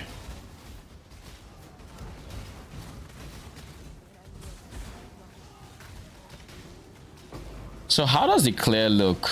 The clear is not bad, but visibly much slower projectiles, which obviously are doing more damage. But that doesn't change the fact that they are visibly slower. Usually I have to go looking for my money. Running now, and my justice is gone.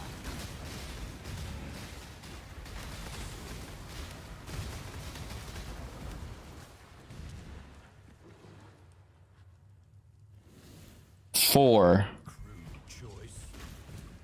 I almost just felt stupid when I'm just like, oh my lord, I just cleared this for no reason. You give me 4, but that's enough.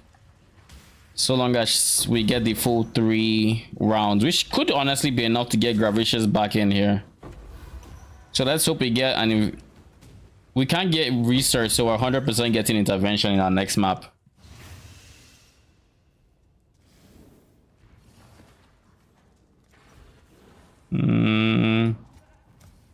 I hate this node so much. Is there anyone that reduces tier?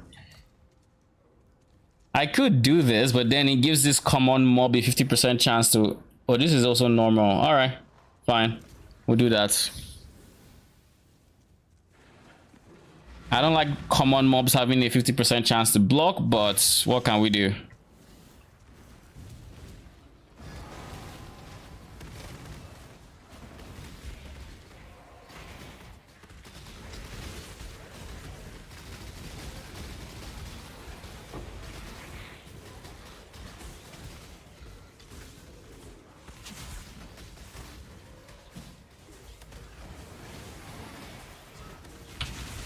When they get some Soul Eater buffs, they attack much faster, but their projectors are still slow as hell.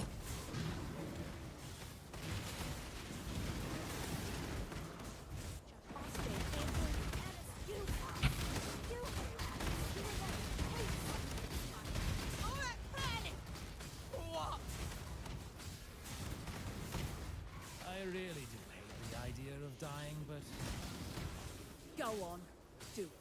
You're no stranger. You know what we're gonna do here? idea of dying, but We're going to throw you in there, and we're going to... Try that thing. I'll do it. Even if Good. you're so happy. It does not want to go to the top.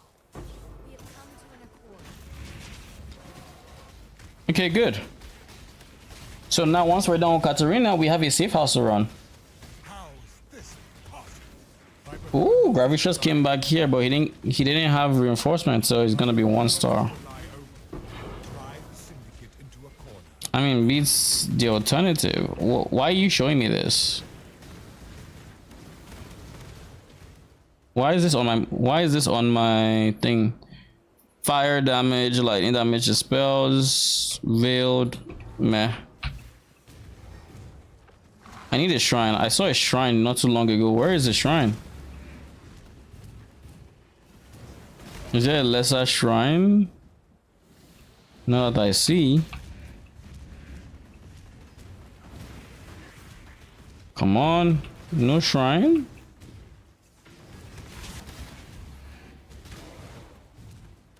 Is it just me or did I see wings somewhere? Like the movement speed shrine. Or am I imagining it? Do I like that shrine so much I'm imagining it? No way, right?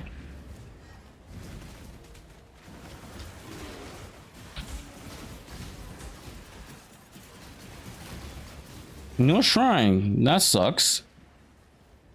I guess we don't make progress on the achievement here. Or on the challenge.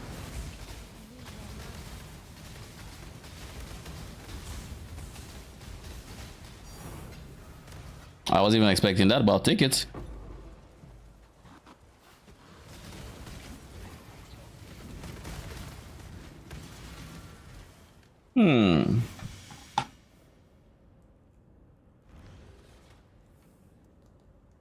I don't think I noticed them not like strafing left and right, like kiting or whatever. I don't think I noticed it. One thing I will say that I think I noticed about their AI is I think that once they lock onto it, like they strafe left and right in between locking onto like targets, like once they kill something and they're going to the next one, that's when they do it. But when like in a single target where they are facing the boss, for example, I think they lock on and I think they stay focused on that target. So in a situation where the mob has like ads, it could be very disadvantageous where it's like they're just moving around a lot, especially if they don't target the boss. I think if they hit like ads with stray fire, that's different. They might not move left and right, but when they do target that thing and it dies, that's when they start strafing. We'll be able to see it in Katarina a bit more. Oh my god, you just had to, didn't you? 4, really? 4? Okay, we'll run one more map. Nothing here special. Let's go.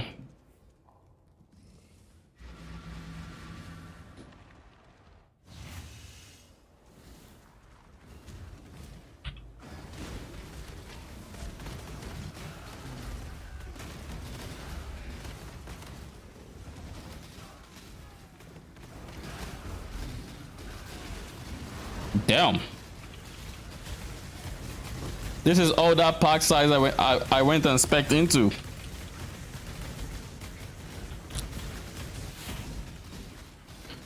What almost killed me?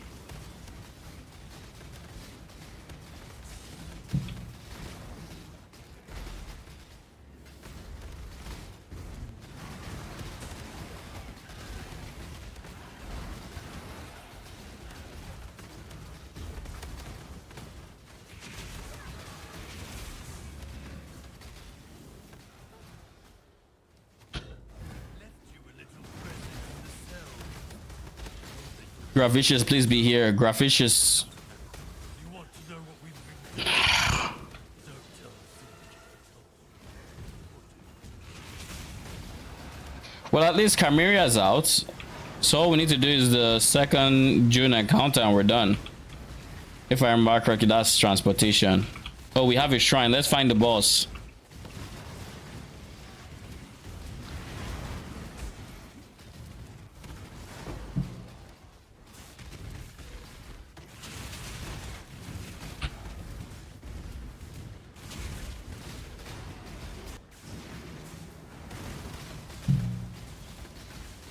Let's remove the echo just so they do not echo. Like, look, none of them are... Oh, that one moved. Okay, so they do move in between, like while they're still targeting the same thing. Okay, it's not as bad, but they still do it.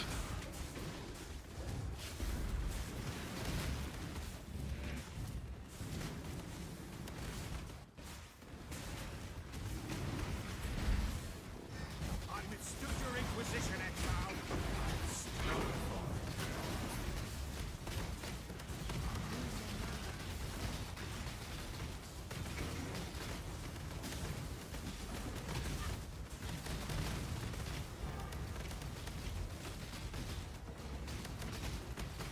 Why am I seeing rares being executed all over the place? But the one I am facing is far from dying. About some more. Better a deal than having to kill you all. Frisha, Veruso.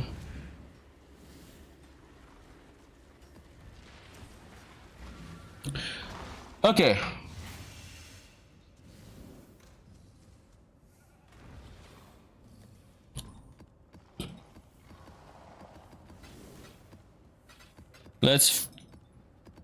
I should keep the incandescent invitation so I don't forget I have it. I also wanted to replace my scarabs before I forget. I'm running low on sulfite scarabs.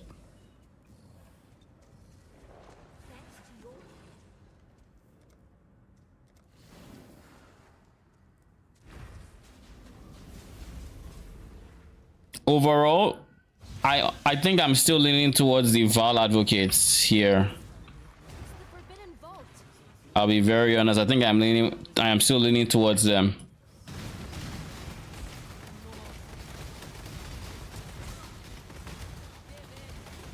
Especially with that, their second skill, that their firestorm skill, I think it was.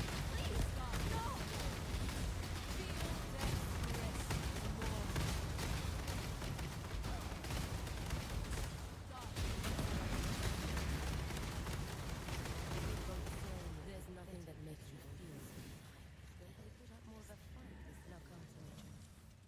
No more games, Katarina. I'm going to.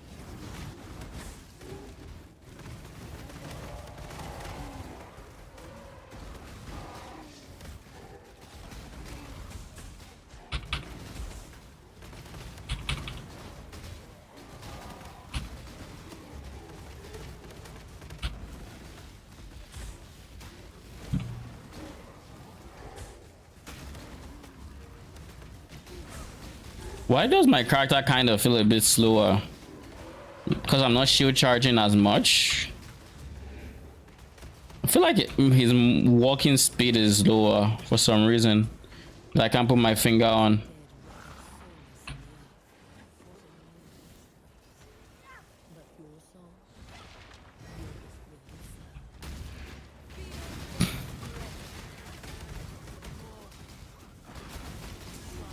You phased already, that's a good sign.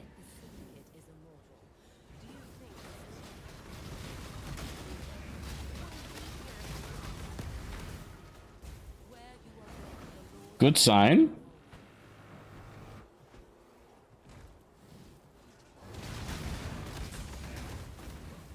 I think I have... Okay, no, I don't. I thought I had some temporary...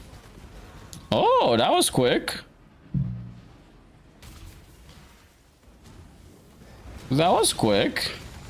Good. Credit where credit is due.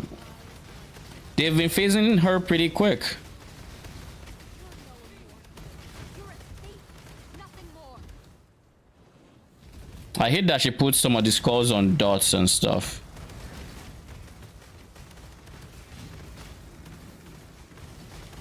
Oh god.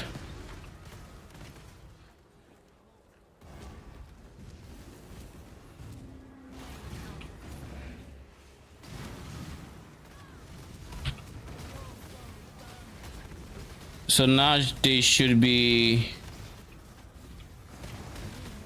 gone. The geysers are very ill placed. So basically when the geysers actually are in the proper positions, they obviously do more damage. But when only one of them has the geyser, oh yeah, I can't get those ones. I will die because I cannot leech. Okay, so I'm going to stand way back here. I see a walking skeleton over there.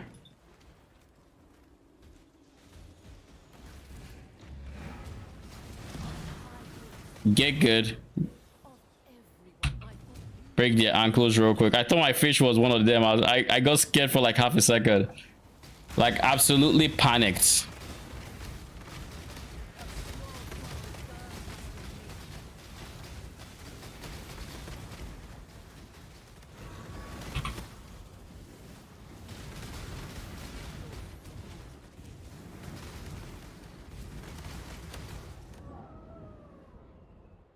What killed me? I'm pretty sure she didn't slam me. Pretty sure. So what the hell could have killed me?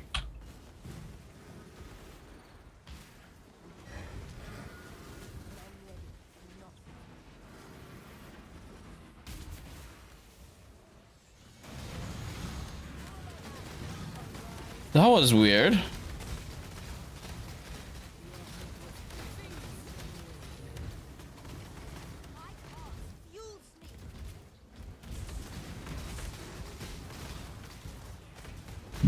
I think I got most of everything, but just to be safe, I'm gonna hug this wall and look. Do I see anything? No.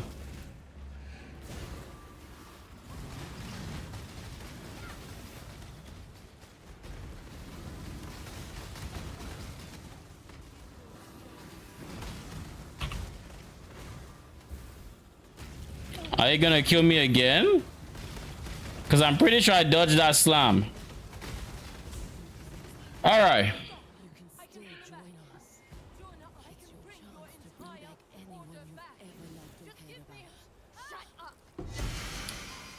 So the first impressions on the fight was that they were doing more damage to Katarina, but as the fight went on, I honestly think the Val Advocates would have out damaged them just because of the consistency. Like the longer the fight went, the more obvious it became that they just went all hitting at the same time. Like I could actually feel the DPS decrease because of it. So I think Val Advocates are still better than them. Sad, but it is what it is.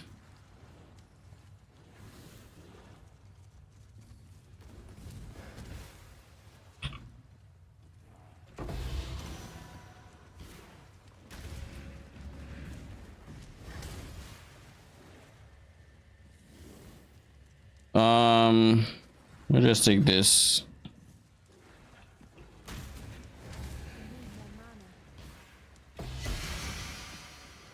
Are you worth anything?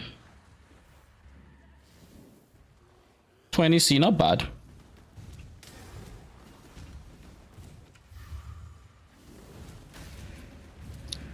I swear I can count on one hand, if I even need a hand, the amount of rewards Ashton has dropped this league that I have picked up. I don't think there's been anything. Except maybe the one off time I put her in intervention and she gives me a scare up.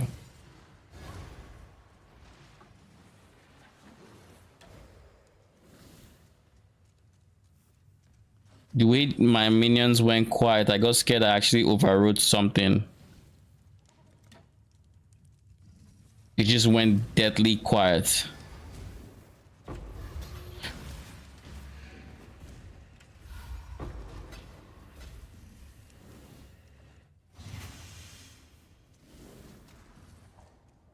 Okay, so silver flask, you're still like 15C, right? Yep. So instead of that, let's just go. Oh, I think I have everything. All right.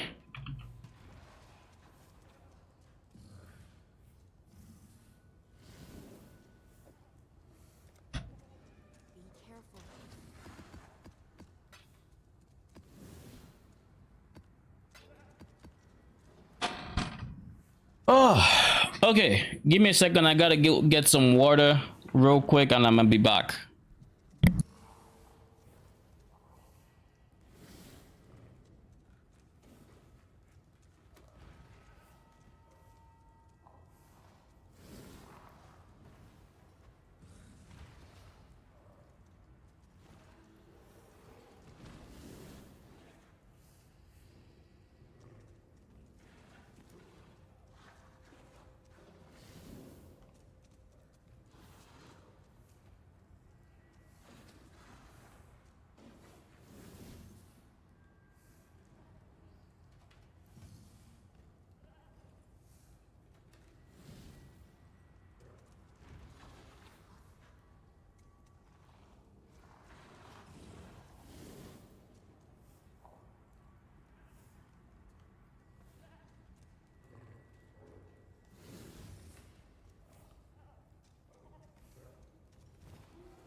I'm back. Ugh. Hey, Cat versus Jad. What up? Welcome, welcome. Caldera Ravagers look fun. They do indeed. Now the question is, can we actually give them damage? Saxophonia, thank you for the follow. I appreciate you. And thank you for stopping by. They are indeed fun, and in the ideal universe, we would have 9 of them. But alas, this isn't the ideal universe. And this is, I could actually just show what 9 are going to look like, because either way, I'm going to replace my Specters. Do I have an adorned? No, I do not. This build doesn't use an adorned. I don't know that they benefit too much from, oh god. It's Einhar.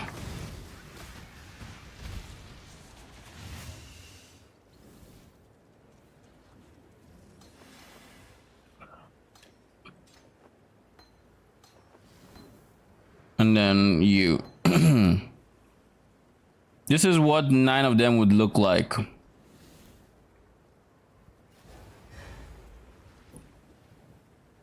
I'm actually going to raise 9. Maybe not. Maybe I just raise. Man, let's do it. We'll just raise 9.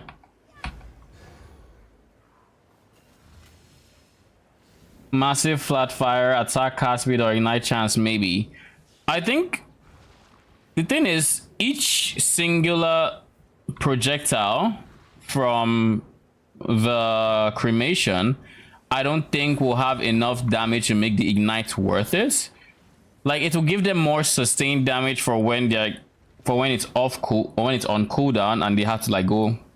I don't know if they're fighting single target, they should have uptime. So that's not really actually. But the reason I'm not too keen on flat damage for them is, actually would be very keen on flat damage. I think it'd be really good. But the problem is their clear speed is like their single target. I don't think will be too much of an issue. But if you give them an insane amount of flat damage, at the end of the day, what would end up happening is you would only have, let's say, 5 geysers, 6 geysers, 7 geysers hitting at a time. Whereas with 9 of them, for example, you are going to have how many geysers there? With 9 of them, you have 9 times 3, so 27 geysers. But in reality, only like 7 of them are hitting, and of those 7, only like 2 of them are actually hitting with all their projectiles, and the remaining 5 are like hitting with maybe like an edge of a projectile that goes to the right side or the left side, or that's the actual reality we are seeing so far. But I'll show you what I mean. We're going to run the next map with nothing but Ravagers. And don't get me wrong, they can actually, like, they're good enough to run a map. It's just, it will not be... It is not gonna be fast. But it's going to be decent. Once I'm able to get all 9, of course. One thing I'm kind of happy about, that it could have easily been the other way, is I'm happy the 3 max cremation limit, or the 3 cremation limit or geyser limit is per Specter, not overall, because I could easily see a situation, I see one there. I could easily see a situation where GGG is like, well, they have X amount of geysers, so like now y'all don't spawn anything.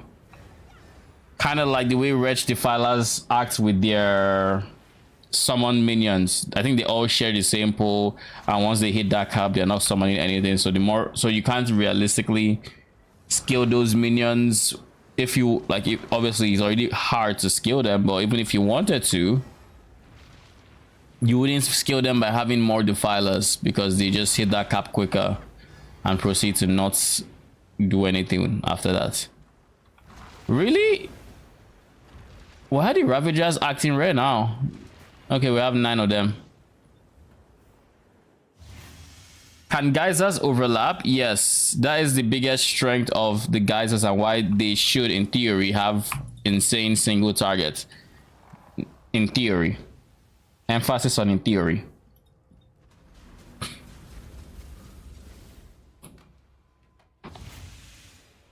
Because if they were to put like their geysers all in one spot. Wait a second, you know, I haven't done this. So they don't need spell echo, to be honest. They also don't need this unless they go crits. They have crit already. They don't need spell echo. I'm going to give them feeding frenzy. Because that's what I have. They don't need return projectiles either. But this is kind of how your clear would look like if you were going Ravagers, and this is the problem with single targets. You see how spaced out they are? This one would never hit a target here, and this one would never hit a target here. So like in reality, you actually do not have as many overlaps as you would think.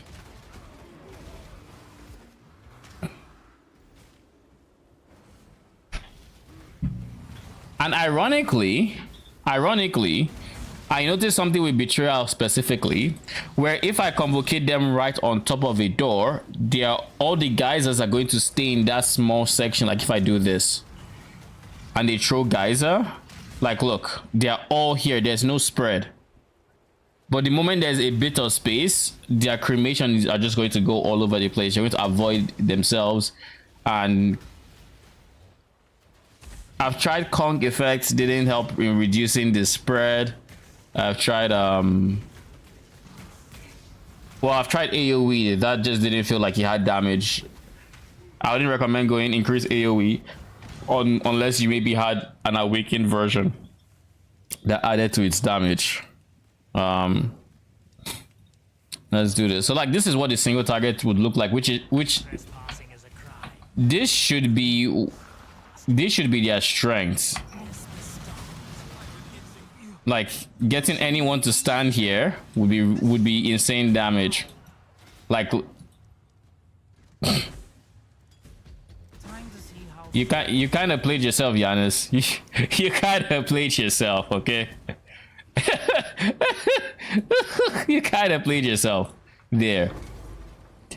But yeah, like typically you wouldn't have overlaps like that, but the reason you have overlaps like that there is probably just the way they designed the zone.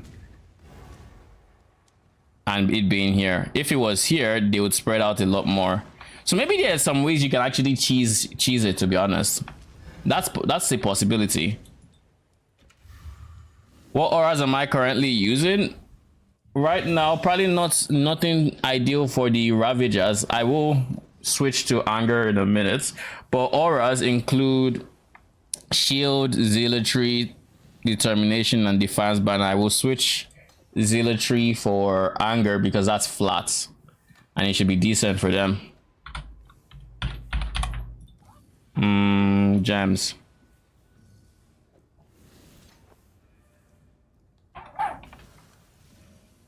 All right, let's run the next map and let's remove Feeding Frenzy.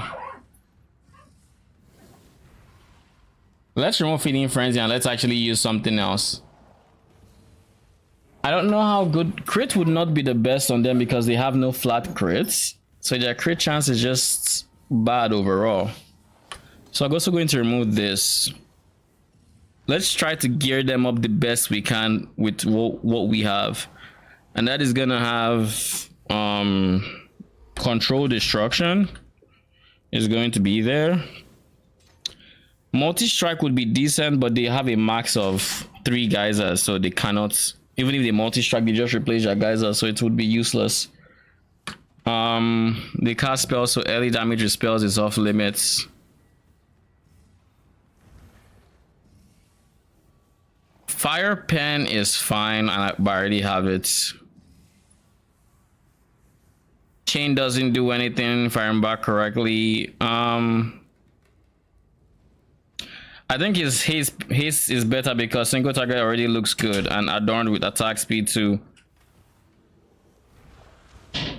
Are you talking about like from the perspective of going only Caldera Ravagers and then scaling their auto attacks? Because remember, cremation is a spell. So if you're using elemental damage with attacks, that wouldn't apply to the cremation. I need to just apply to their auto attacks.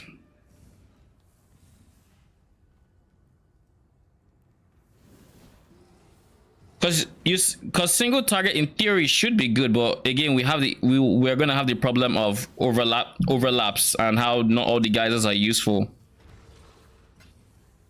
I will show you what you will see the problem present itself in a bit once I start mapping. But let's for now think about this. There's one more I should be having here. Oh yeah, it was Immolate, right? I think Immolate was what I decided to go for. Yeah, it was. I have qualityed Immolates. I didn't know that. But yeah, this there's no early focus anywhere, right? Yeah, there's no early focus. All right. Let's use early focus now that I think about it.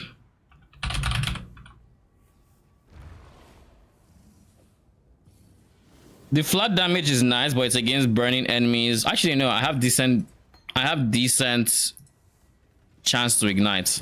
I can live with Immolate. Yeah, minion damage is in there.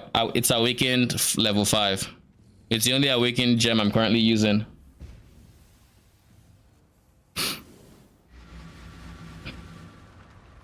So if you scale the attack speed, that means their cremation would actually suffer in terms of damage. Because right now I'm scaling them like spell specters, so the auto attacks aren't doing much. But their cremation should do something when they use it, of course. Emphasis on when they use it. The biggest thing I would say, the most potential these specters have. Can we find this shrine real quick? If we can find a shrine, I can do the boss. If not, I mean I can still do the boss regardless. I just don't want to. I need to check how many challenge. Okay, good. Wait a second, I already had a shrine. I forgot. This is action speed, so we're going to turn it off.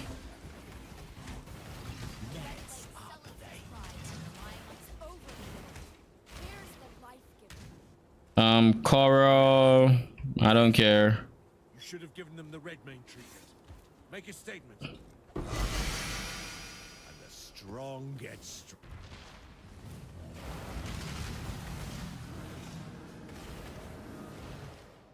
Not bad. The overlaps are actually decent here because it was at the corner. I actually think now that I'm looking at it, maybe there's ways to cheese it so the overlaps are more consistent and not as spread out.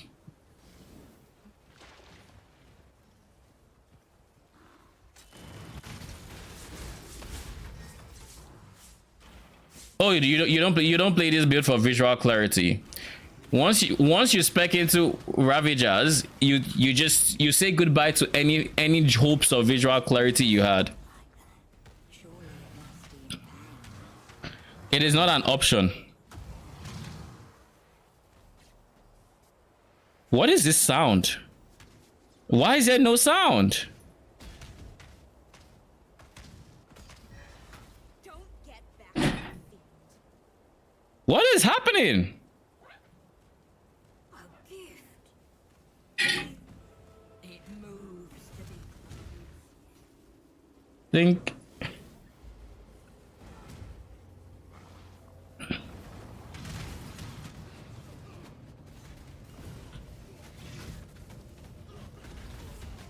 So let me think. So generic. So if we scale their auto attacks, what is the like this is what I mean by the spread. But even at this isn't bad per se. What are the biggest problems with scaling their melee attacks? I'll have to think about that. But off the top of my head, the biggest problems would be stuff like having to go melee splash or multi-strike, which does nothing for the spell portion of their kits.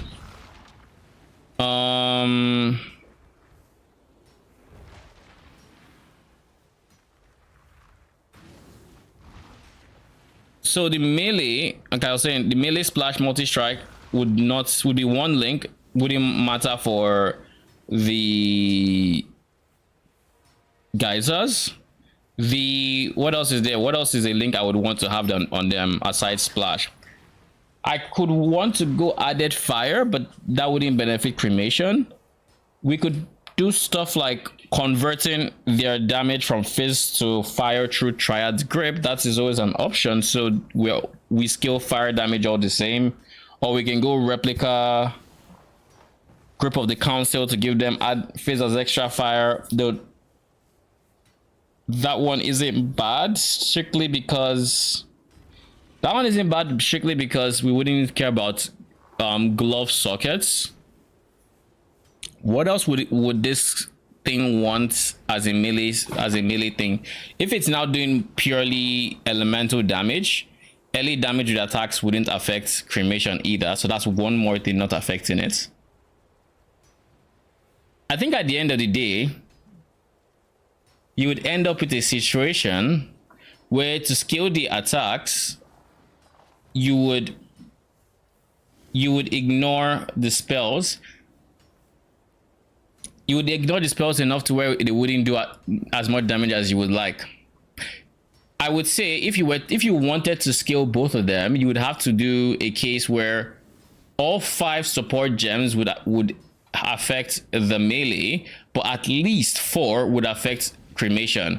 What do I mean by that? You need the generic ones like the minion damages to affect it. You would need the early focus isn't bad. So you need like early focus. You would need with early focus, you wouldn't go burning damage, but you could go, what else is there? Control destruction, because their cremation doesn't have crits to begin with. But control destruction is spell damage, so that wouldn't affect the melee, which is bad too. So control destruction would then be off. You could go elemental army, and it's a meh support gem, but even though it is meh, it would affect both portions, so it could still be decent. I think you'd lose damage not going full fire converts. It depends. We'll have to see how much of how many percent they actually convert innately. So let's see. I think it's like 50% conversion. So yeah, I think we would want to go full conversion. Ravagers, Caldera Ravagers.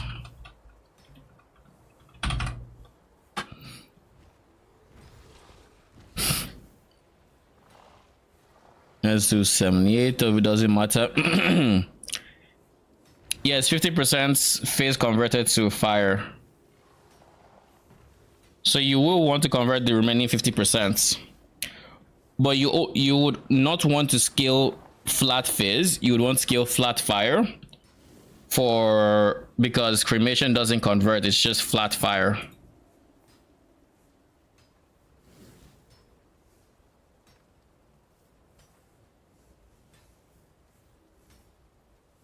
If you were CI, you could do Maven boots for Scorch.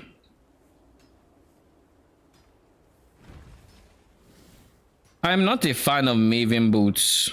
That's I forget the name, the Scorch boots, 50% increase effect of Scorch. Legacy of Fury, that's the one. I'm not a fan of Scorch boots because earlier in the season I used them and I found out that the range on them is much lower than I personally like much lower. You have to be very close to them to apply it, and that's meh. Like that it just felt very, you're sticking your neck out there. Flatfire is fine and Adorn gives a lot of it. There's a suffix, no, I know about the suffix. If you were to go the adorned route, you would 100% go flat fire and you would go minions deal damage 100%. There isn't any more important suffix unless you need like an attribute or something like that. So if we were to really try to scale these Ravagers, let's open POB. We're going to use POB strictly for gem planning if this were a thing. I just want to see like how many, like what the gems are that can support spell and attack. I know there aren't too many, but maybe there are enough to where we'd be surprised. So this one is the single melee,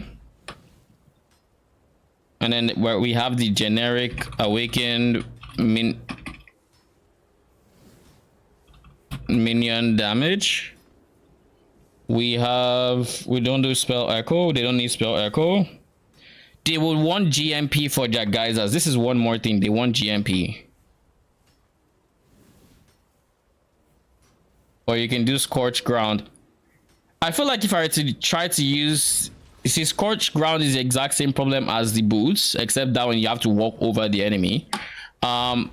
If I had to do that, I would go Brittle Ground and try to scale crits with increased crit and Assassin's Mark and all of that. I don't think I want to do that though. I was planning on playing these Specters, but the Geyser sucks. So what don't you like about the Geysers? Because I think the Geysers were like the biggest appeal, but the way they actually function just had too many asterisks. It's like it just had way too many, oh, this is how it should be, but this is not actually how it is. It had those kind of things, and I didn't like those kind of things.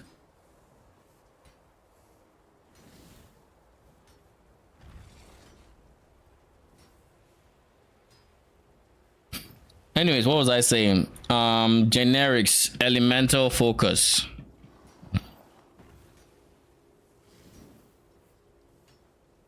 What else is there? For the guys that you'd want GMP, but let's say we're trying to scale both. So we don't actually want to have GMP because that it's only one or the other. The hit look good, but the projectiles suck. Empower, yeah, Empower would actually be pretty good here for what we want.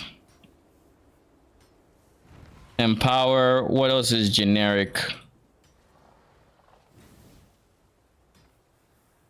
We also would want to use an Unetals to get the 7th link or the 6th support gem. So maybe if we're going Unetals, you could have an exclusive Specter, what's it called? You could have an exclusive Specter link gem, support gem. That's what I'm trying to think. Lately I've been leaning away from Empower in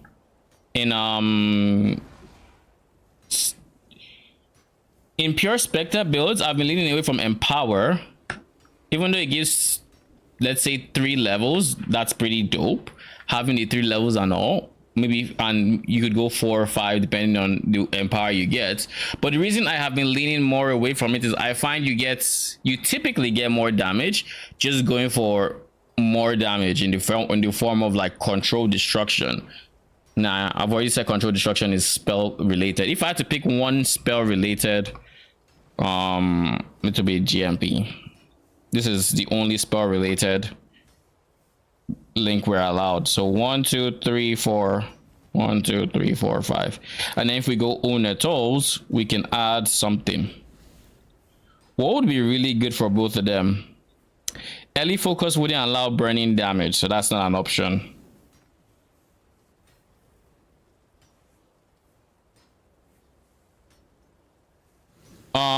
I think replica amulets, Dragon Fang. I think you would get very diminished returns from Dragon Fang. You really don't want their levels to go beyond 30. Like even in the universe where you're scaling, their their levels past like as much as you can.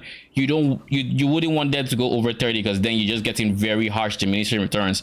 And even as is, each level of race Spectre I find is on the more underwhelming side. You know what we could do? No, we can't. We can't use immolate with early focus. It's not an option.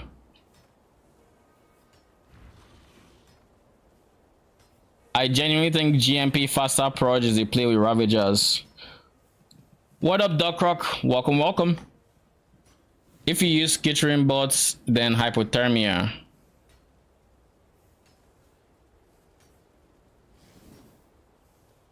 You can't use skittering bots with Wraith Lord.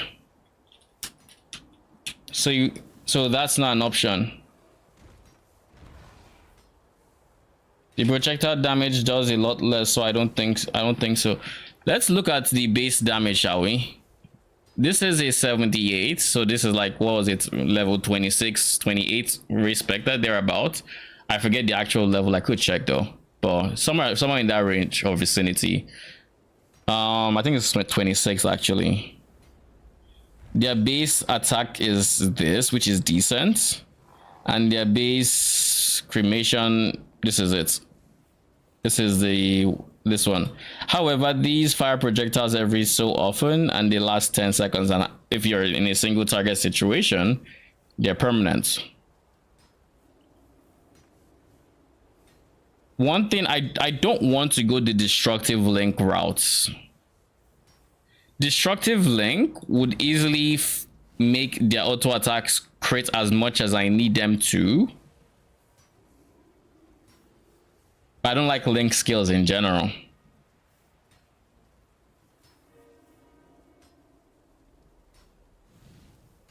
It would make it so their auto attacks would get very high crit chance once I get very high crit chance, and if I were to link it with increased critical strikes, then what do you call it? Maybe not increased critical strikes, because that wouldn't do anything for the attacks at that point.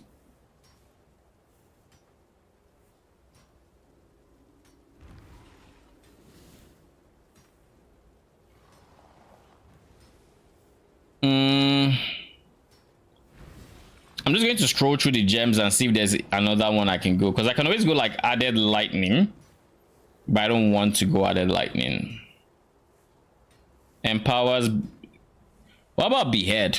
This is melee, right? This is specifically melee. Yeah, it is. Most red gems are specifically melee, except when it comes to like burning damage. But if we're using early focus, we can't use burning damage. That said, wait a second. No, this is 39% more burning damage. So this would be if I was going to scale the ignite portion, which I don't want to. Yeah, specifically strikes. Combustion is good.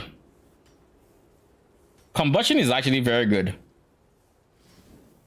It's generic more fire damage, and it reduces your fire res.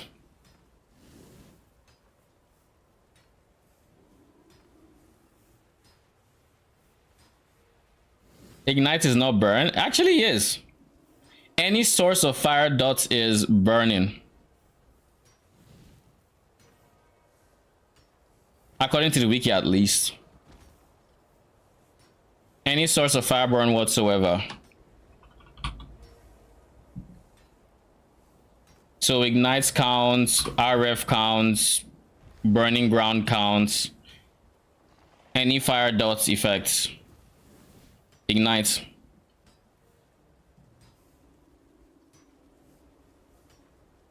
But we're using early focus, so we don't care about the ignite because we can't use it.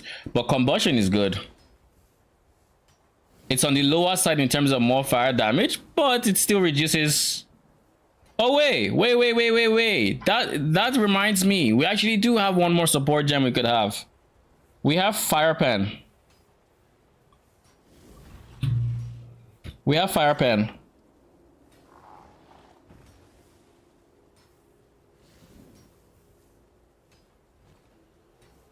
I think between potentially using one Specter for Tukohama Vanguards, so they have 25, so the enemies have 25% exposure. Between that and your curse, this is just a 34% more multiplier and will do way more to you than having the 29%, 90% more multiplier from combustion. On top of its 10% more by reducing the resistance, so that's 29. So this would be 5% more damage. It's a 5% more damage multiplier than the combustion, I think, if I'm doing the math right.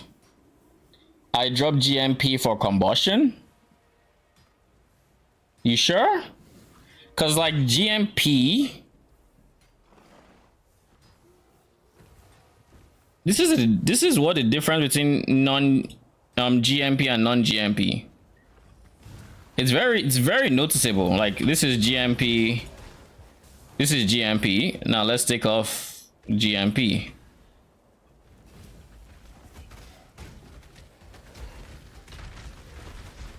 It's very noticeable. Do we have any ones here? Nope.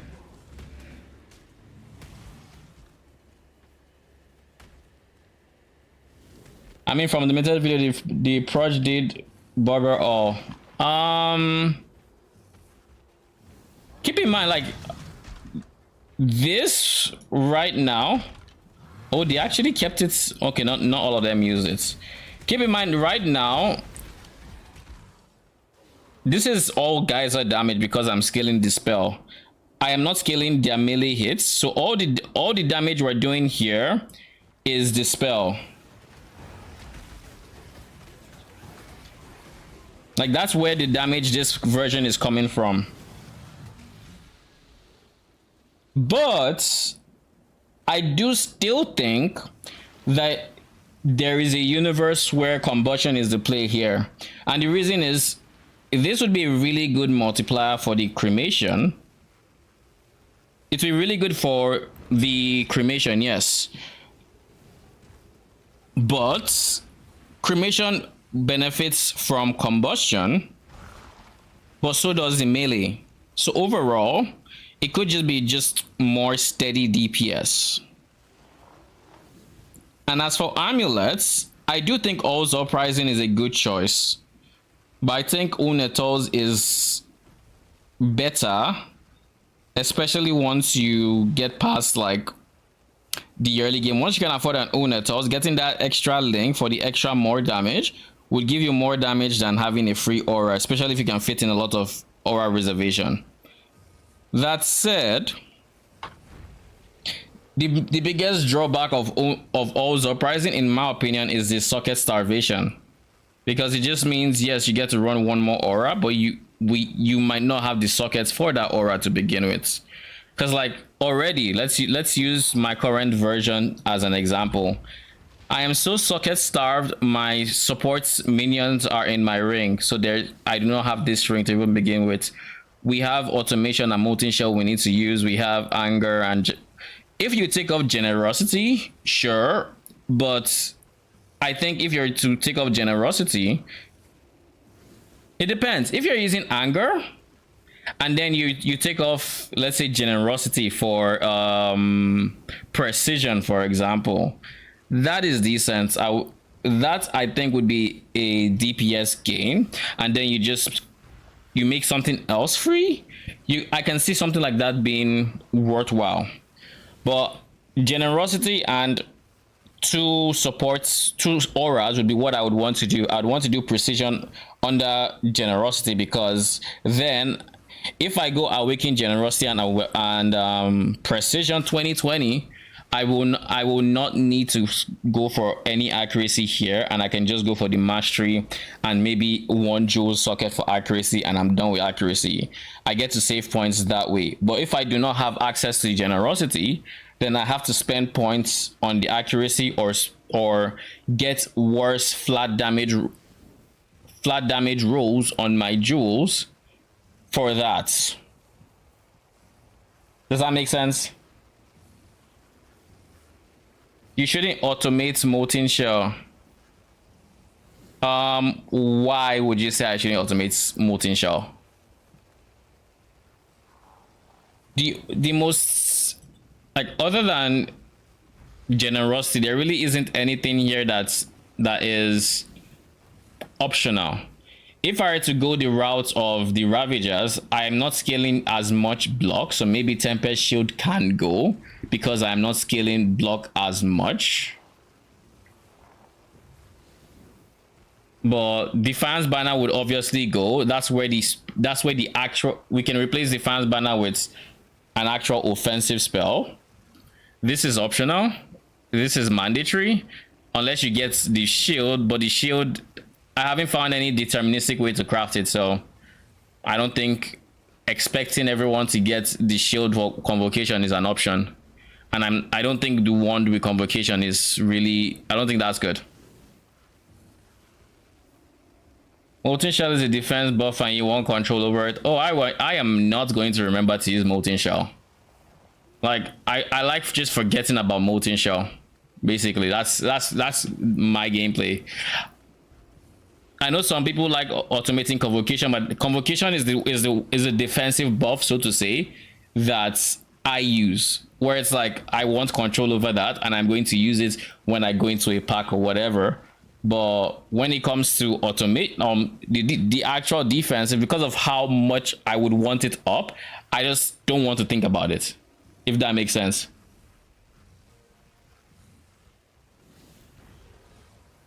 Really? You remember when you're done? I mean, yes, but that's assuming you're not one shot. And if you're one shot, then automation could have potentially saved you because it would have procced it then. And granted, it could also be on downtime in that it's all just luck when the hit comes in.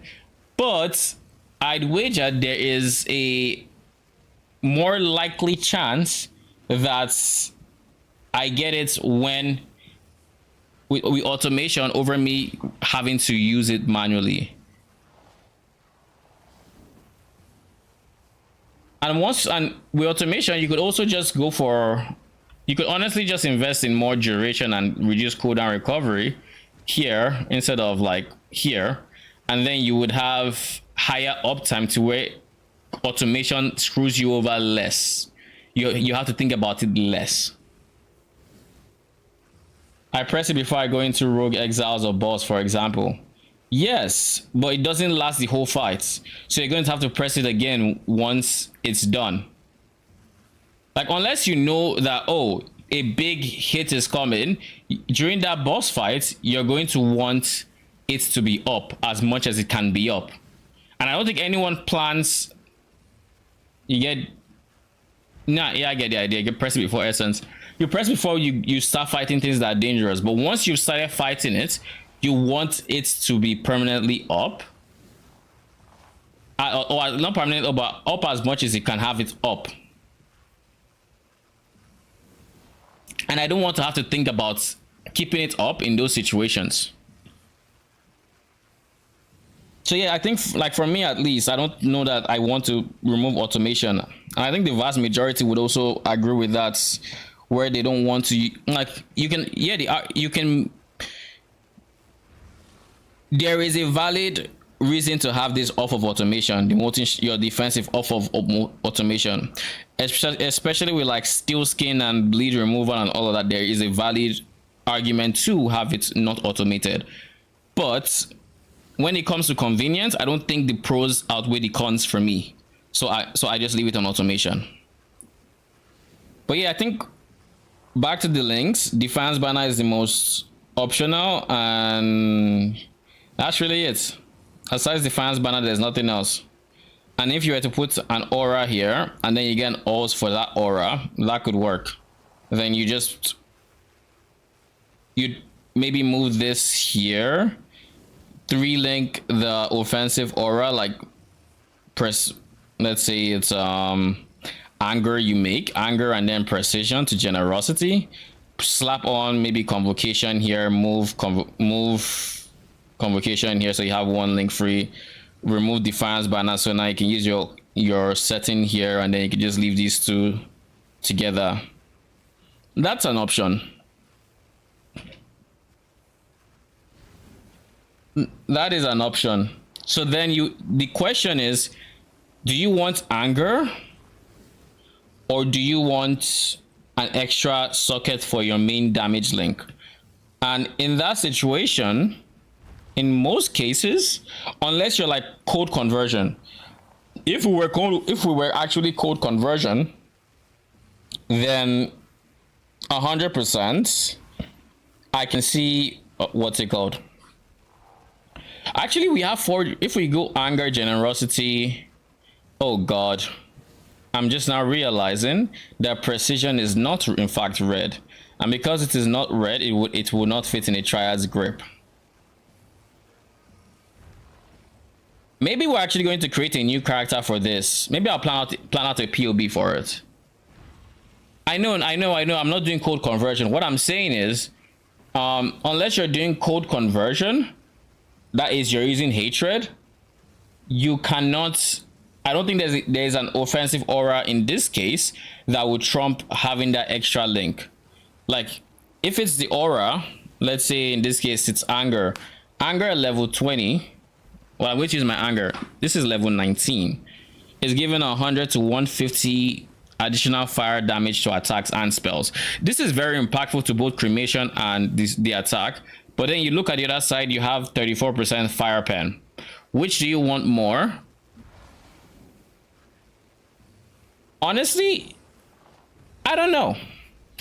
On the one hand, the additional fire pen obviously would have, let's say...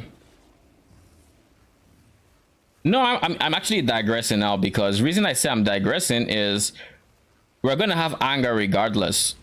So it will have to be an aura we don't currently have. We're not going to use zealotry because cremation has no base crits. We use precision. And unless we insert increased crits, there's just no point in that. Instead,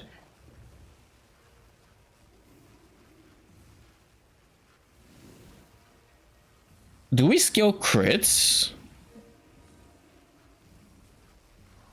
Haste? Haste is good,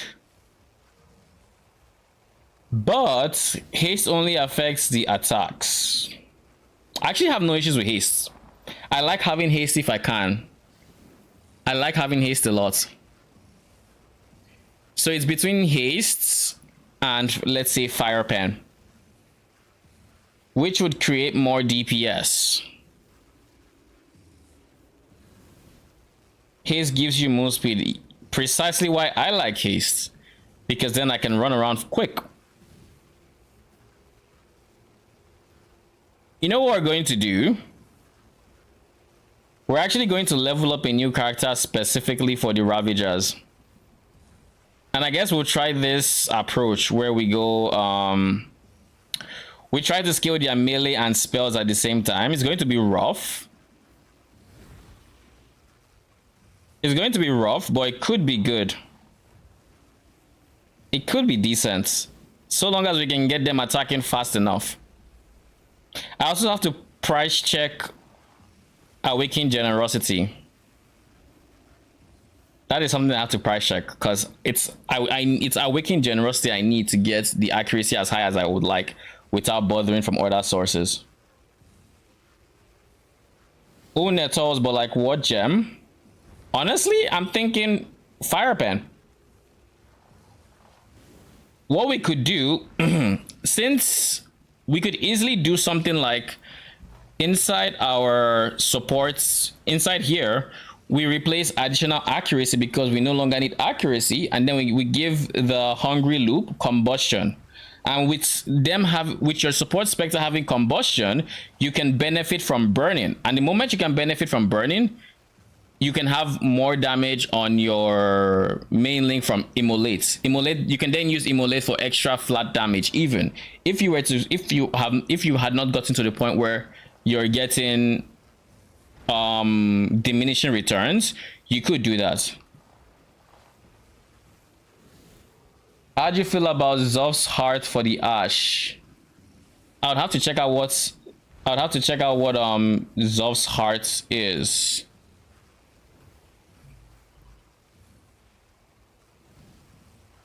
It's an amulet. Increase fire damage, max life, fire res. Nearby enemies are covered in ash. Ash is really good. I'll say that much. I don't know if it beats the options we are considering, but seeing as it requires level 5, it is definitely a good leveling option. If you dropped automation, you could full convert to fire. You mean this? Oh, I can full convert easily. I just have to put generosity, and you see the problem is precision is green. So precision is a problem. So generosity can't be here. It would have to be here. So I'd have to bring back all the red sockets here. So shield charge would be here, determination there. This one goes and is replaced by haste. So what else is a red socket? Molten shell. And my hands are tied. Actually, no. Molten shell cast when damage taken would be 2 red jewels. Red gems rather. It would be less uptime, but I think it's a necessary evil.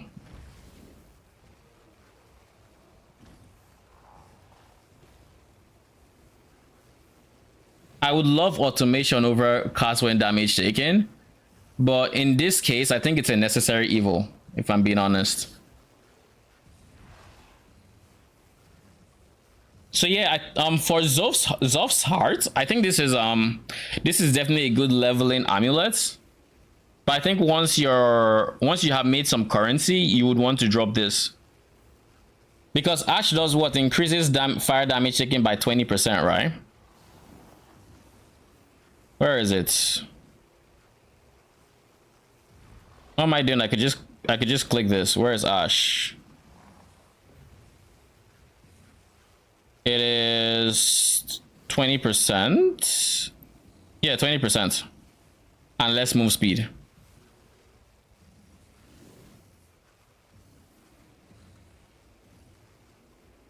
How else can we get increased damage taken? Because if we can't get any other sources of increased damage taken, then sure, Ash is really good. But the moment we get other sources of enemies take increased X% increased damage, which we would typically get from AG, but AG is not an option here. So what else is an option?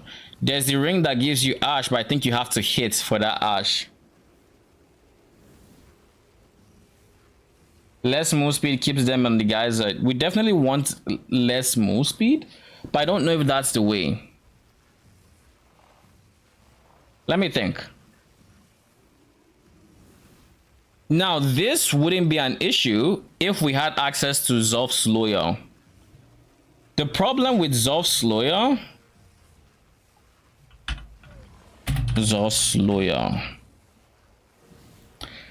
If we had this Specter, it would be... Is it the same one?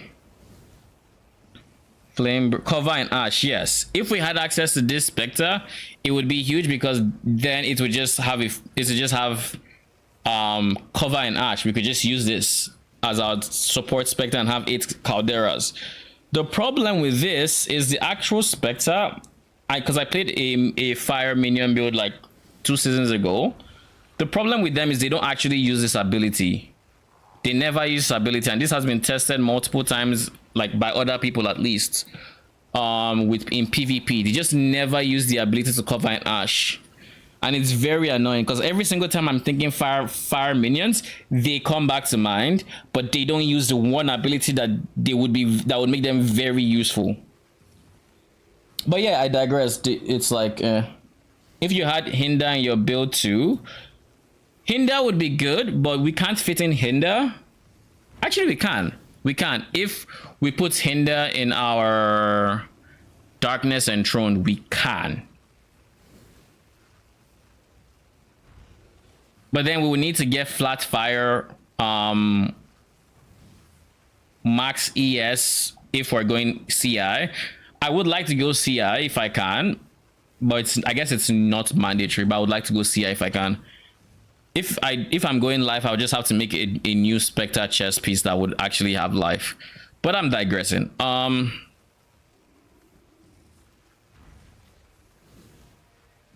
So what I'm saying is, what was I talking about? Covered in Ash.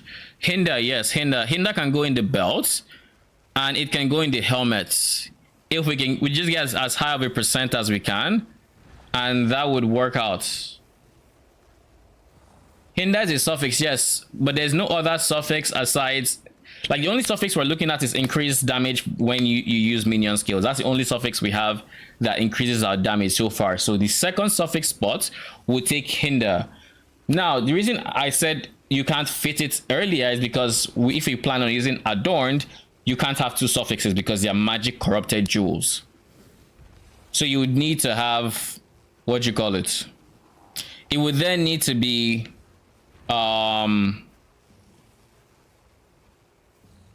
what do you call it? It would then need to be on your rare jewels, which would be in your darkness enthroned and your helmets. Those are the only places you would put rare jewels if you're going to use it.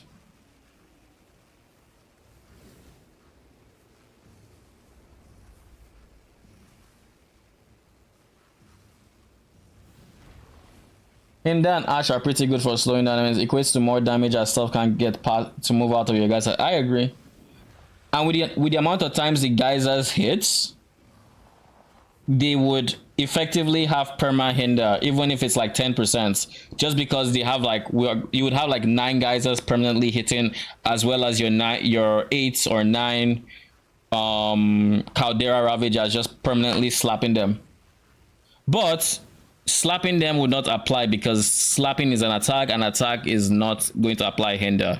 That said, you can have maim on attack on a different jewel and still have the same effect, and they could potentially then overlap into even more slows.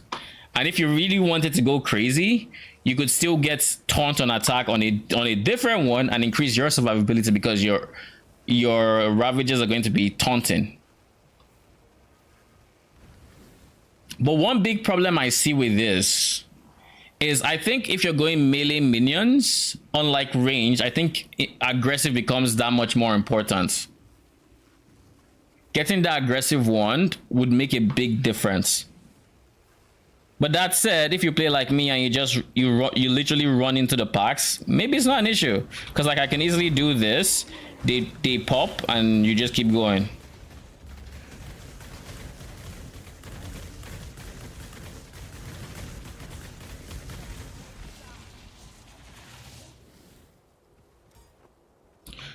Okay, so what did we say? We said that if we remove this and we got combustion on our support Specter, we can actually fit in an immolate in here. And they would still have the negative fire rest coming from combustion because our support Specter would have it. So immolate would be the last one we add, which also gives us a lot of added fire damage. What? That's a lot of flat damage. We're going to need chance to ignite though.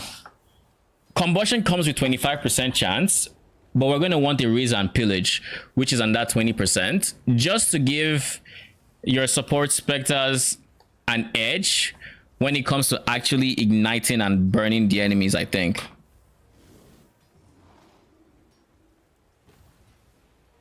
You always want taunt in minion builds. I agree when you can, but taunt is specifically attack. So like in my current spell-based Specter build, it doesn't matter because they don't attack.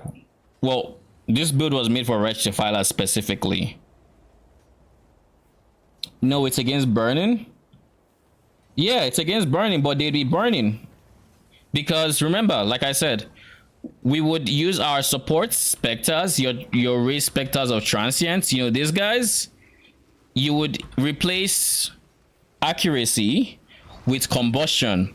So these support Specters would then apply combustion. So they would then be burning for a single target. And because they are burning, your main minions are going to benefit from the immolate flat damage, i.e. your Ravagers. I hate the transients idea. Why? It's a button I have to press once every minute. Right now they have a duration of what? 49 seconds, which I can increase once by going this if I so choose. It was a minute before, now it's 49 seconds. Sounds awful to do. How? I just press it once and I forget about it. If I'm in single targets, I do that. I have desecrate, and then I do that. The thing. So let me explain raise Specter or Transience in this build. You don't care about what you desecrate. You literally do not care what you raise. You just want to raise something.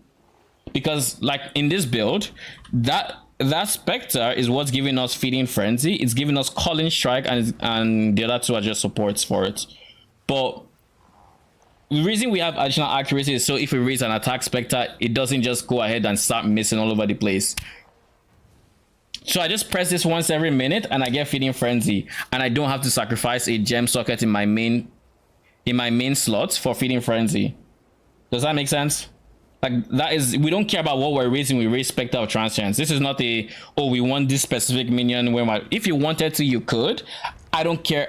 That's too much effort for me. Unless like I'm doing a boss and I just feel like I really want every advantage I can get, then sure, I'll do it. But other than that, I don't care. I just raise anything and let it hit. Once it hits something, it gives me Feeding Frenzy. Its job is done. It can do whatever it wants after that. Though I still want it to call the enemy, but you know. But yeah, that Specter that's gonna follow us around, and you know, it's gonna follow us around. It's gonna hit. It's gonna do things. When you're facing a single target, it will focus on that single target, and then that single target will start burning, and so your calderas gain that flat fire damage against those enemies because they are now burning. So like that's one more advantage of having that raise Specter of Transience there to then help your main Specters do more damage. Yeah, I wouldn't use it if it had to be specific Specters. Yeah, I definitely wouldn't either. It's too much effort. Way too much effort. Like, I think the reason there's no raise Specter of Transient build out there, like actual serious raise Specter of Transient, is just ew. That's the best way I can describe it. Just ew. How would you go about something like that? You would go Triad's Grip, so you convert.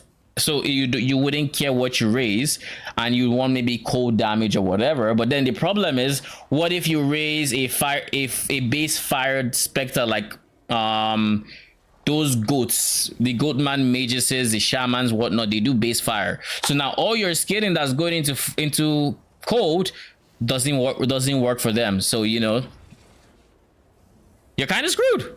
Then or they have base lightning, they have base chaos, whatever it is, they have low base damage.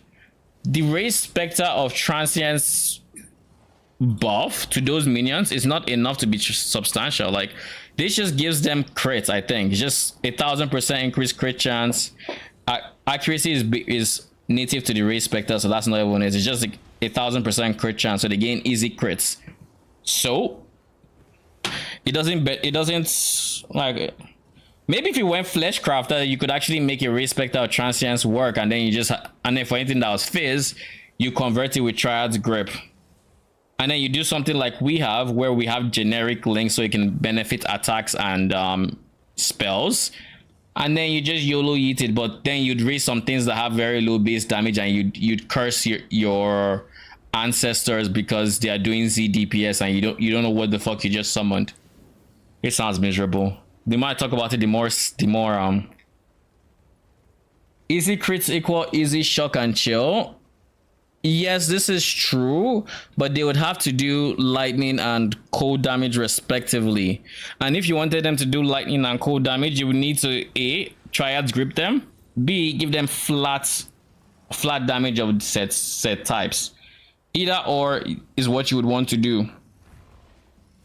Now, if we were to try to give them shock, we would have to give them level 20 added lightning damage, as well as potentially minion damage, just so they obviously do more damage. That's honestly an option if you don't mind. I'm honestly thinking maybe we care about this less.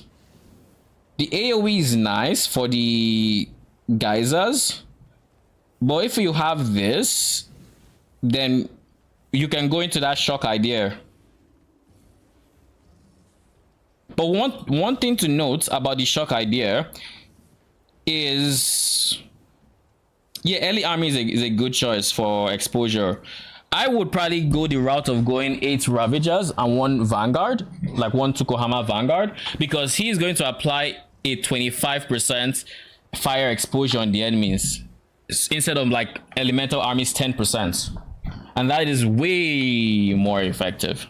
And I think it would be overall more damage than having a 9th Ravager.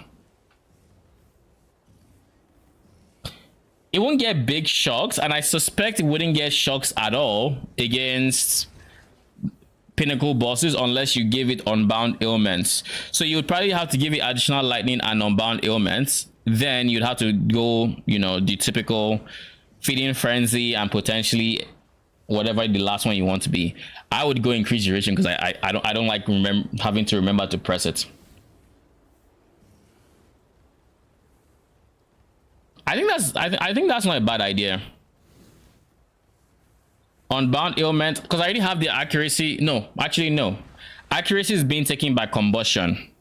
Calling strike can go. I like calling strike being there, but it's not do or die by any means.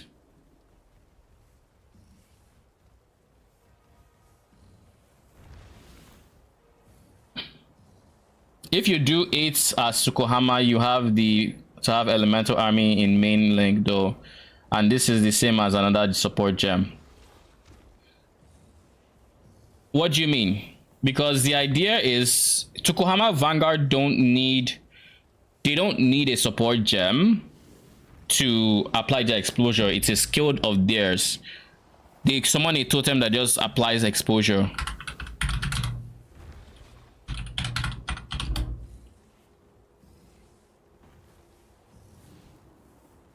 So this is Tsukuhama's Vanguard, so it doesn't matter the level, but this beam, it applies a 25% exposure or fire exposure to the enemies. So instead of having early army, you just have this replace your 9th Specter and you're good.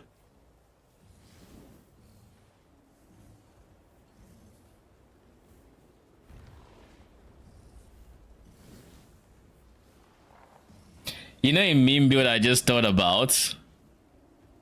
You know an actual meme build I just thought about right now? This is gonna be hilarious, but I'm gonna do it real quick. Before I end this stream, I gotta do it. I have to. I need to get something else alongside this, but for now, let's just go here. Take this. No, take this off. Take this off. Take this off. Move this here, take this off, and I think we're ready. I just remembered something. I just remembered seeing that this used to be a thing way back when.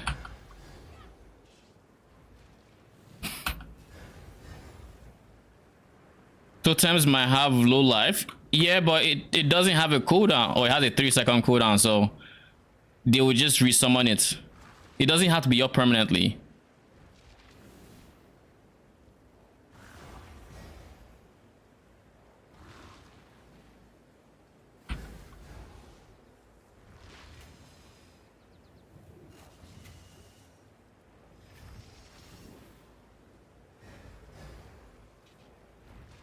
Come on, where are the others?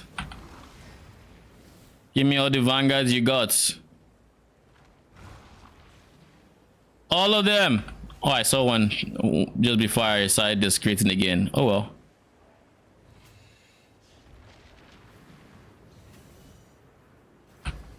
I think this is enough to show what I want to show, but I'll just get at least one more just in case. But this is enough. Okay.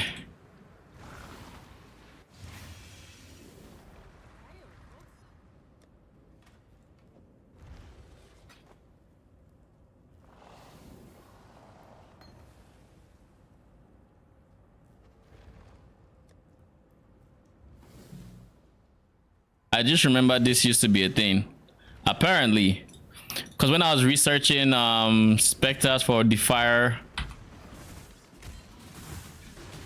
so apparently this used to be a build. Have you ever wanted to play totems without playing totems? Well, there you go. You can easily have like, what is this, 18 totems?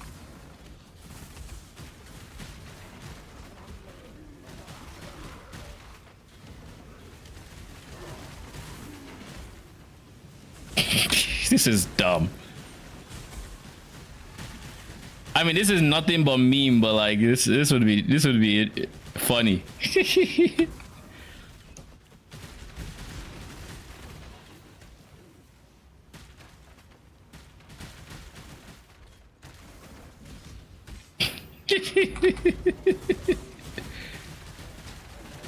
Like, just play totems without playing totems.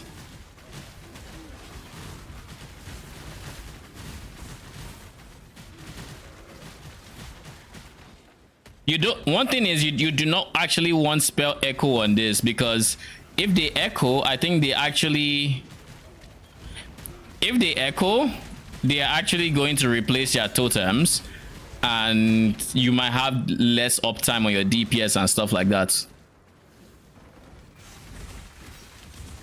So like, imagine this.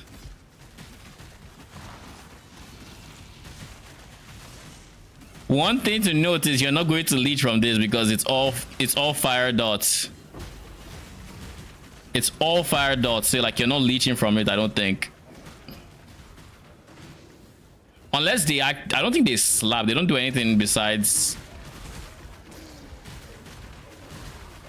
Yeah, I'm getting ES from like kills or something. I don't know what I'm getting ES from. But yeah, you don't leech. That's the biggest downside. But of course, you just don't go bone barrier, and instead you'd go like Mistress of Sacrifice, Plague Bringer instead.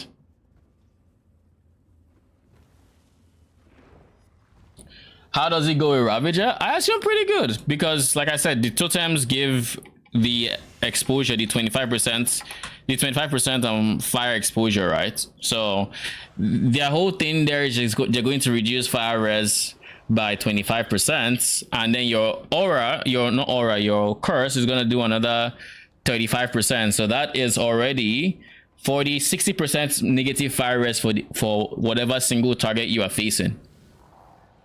So with that in mind, Fire Pen would obviously be in the negative. So Fire Pen is just a 32%, 34% more multiplier. Do we have another more multiplier that can go in here and do better? This is a good question. What can we have here that would potentially be better? If we were to go Hypothermia, which would be a 29% more multiplier, I think, is it? No, it's 29% more cold dots. It is, okay, yeah, 29% more damage with hits against shield. So it's a 29% more multiplier. So this would still be higher. Fire Pen in that case would still be higher DPS. Awaken burning damage. They don't do burning damage, so it doesn't matter. Is there anything I'm missing?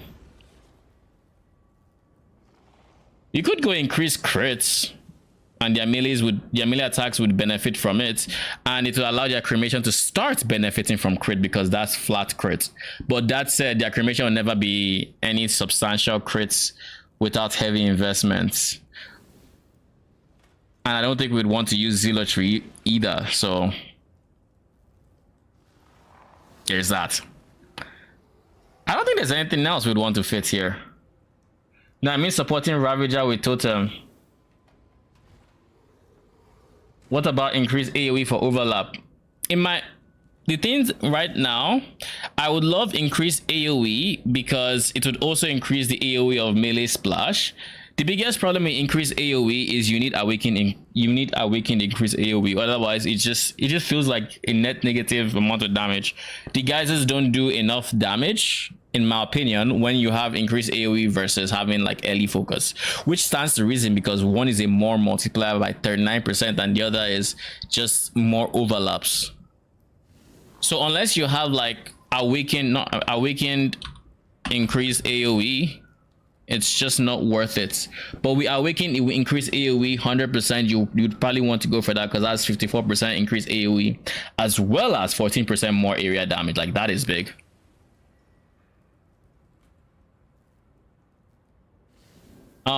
What is cheap? Awaken increase AoE. It's not that cheap. It's at least a few divines, like at least 10 or something. Last I checked, I think. I know it surprised me how expensive it was. We can increase area of effect support.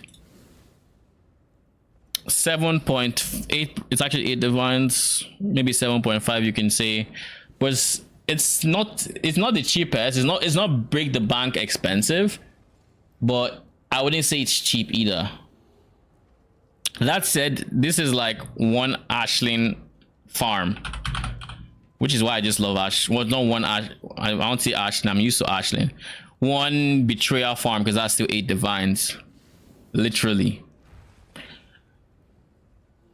But it's not a one-to-one drop rate. I've in my experience with Betrayal, it kind of feels bad, but Betrayal feels like a 1 in 3 chance for veiled orbs. I've been getting one, at least those are the odds I've been getting. One every 3 Katarina fights, I drop a veiled orb, and it's been very, very consistent at 1 in 3 since the update. So I'd say it's about 1 in 3. And I've only been doing T16 maps, so it's all T16 Katarinas too. So if this is 1 in 3, then each Katarina is like 2.8-ish divines, give or take. But I can do 3 Katarinas in an hour, so it's still just 1 hour of farming, even with Katarina. And that's assuming I don't drop any good scarabs. Like today, I think I dropped a 5 divine scarab. So like it's you can make the money. Yes, you can make the money 100%, but I still wouldn't call it cheap because the average person, I guess, wouldn't know how to make the money in such a short amount of time, and it might take them longer to farm it. This is your build, not anyone else's, though. That is true, and I will make it with that in mind. But another thing is, I am still a content creator, and I do like making things as accessible as I can, if I can. Now, if I make a build that is very, very expensive, then you know it is what it is.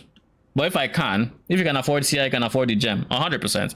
Fun fact actually, CI was not expensive for me. It was actually on the cheaper side because, aside my chest piece, of course, my chest piece was expensive. But before I used this chest piece, I was actually using a Cloak of Flame to bridge the gap in CI. Like it left me with like lower ES pools. Like I think I was at 3,200. But because of how much less phase damage I was taking, it kind of balanced out. I was still dying here and there, but you know. That said, I don't think increased AoE, Awaken increased AoE is not that expensive. So yeah, I will look into it. Specters are not budget friendly. I agree. They are far from meta. They do not get the bang for your buck you'll get with other builds. And if you really want to push Specters, you have to be ready to spend. That said, I think what I'm going to do, right? I think the game plan. Oh, and by the way, I plan on playing No Rest for the Wicked, so I actually have like only 3 days before this. But my next big purchase is going to be a +2 Specter. I need that. The biggest deterrent from me personally from getting +2 Specter boots is having to Gravecraft. I've thought about it so much. I don't want to, but I kind of have to, because I don't want to gimp the ES I get from my boots. So I would ideally want to Gravecraft fractured ES, if possible double ES T1 on my boots, and then just quality it up and craft from there. And because it will be influenced, I just have to awaken our Orb Elder onto it. And that would then make it very easy, because then I just craft my suffixes and go for prefixes. Suffixes cannot be changed. Veiled Orb, you can only hit the Veiled prefix, and we're good to go. But it's so discouraging thinking I have to Gravecraft. Like, I feel like we just need better. Wait, how do you get Specter boots on boots outside of drop? it's an elder mod. So what you would want to do is you'd want to basically get an elder base or buy one with only two mods, elder mods, and then use an orb of dominance on the +1 specter and hope it hits the specter because it removed the other one. Once you have your +2, once you have +2, it's a suffix. So you want to fill up the suffixes. So you could use beast crafting to fill up your suffixes or whatever else you want to use to fill up said suffixes. Then you craft suffixes suffixes cannot be changed, which is a prefix. You then slap on life and then you veiled orbit, and this would remove a prefix. Now it could either remove the life or it could remove actually just veiled orb before you even slap on the life thingy. But it could either remove the life or the crafted mod. Let's say it removes the crafted mod. You want to craft on life if you didn't do it before to block off life, and now once you've blocked off life, you have like a 1 in 12 chance to not hit movement speed. So you're basically almost guaranteed movement speed with the veiled orb craft. You get a movement speed, you craft what you want, like increase energy shield, and then you just exalt the last prefix. That is how you would craft +2. That's how you'd craft +2 Spectre boots outside of grave crafting. Oh, I thought it was delve only. No, only the chest piece mod is delve only. With the level to raise Spectre, it's elder, so you can craft it. Do you have a +2 wand recipe for graveyard?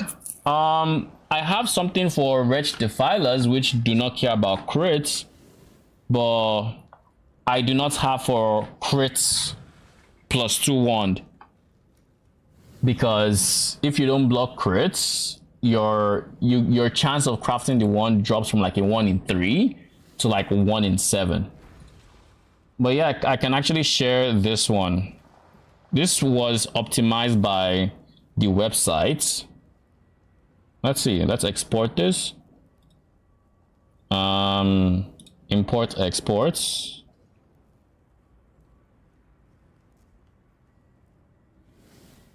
Copy URL. And you're on Twitch, right?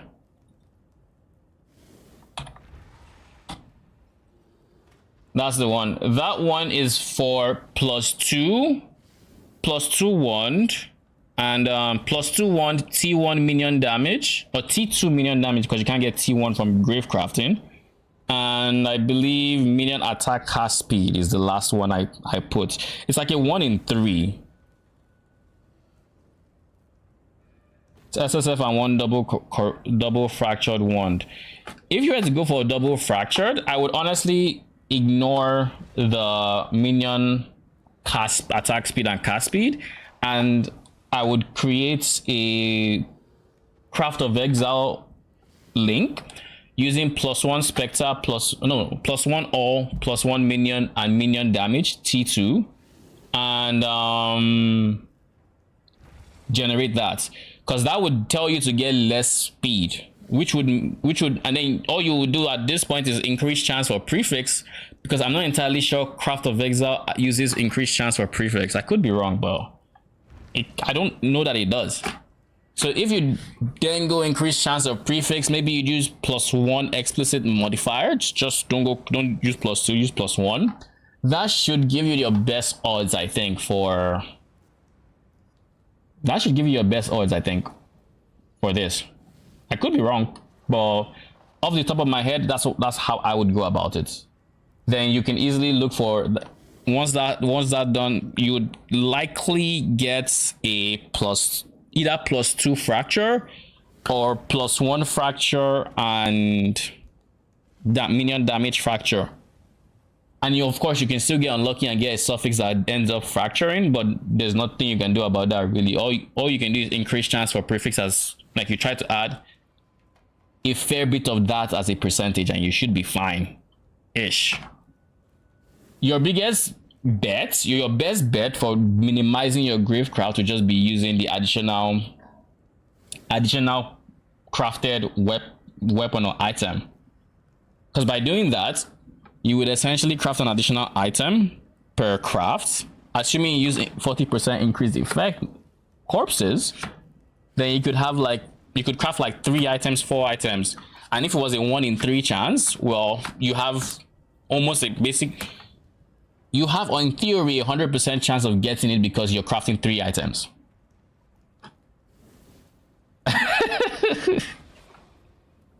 Yeah, we benched the attack speed. Yeah, if you're not going for a trigger. If you're going for a trigger, it becomes more complicated, but you can always lock, if you get your +2 fractured, you can always just, even if you get +2 fractured, you can honestly just spam Essence of Fear until you hit cast speed or crit and move on from there.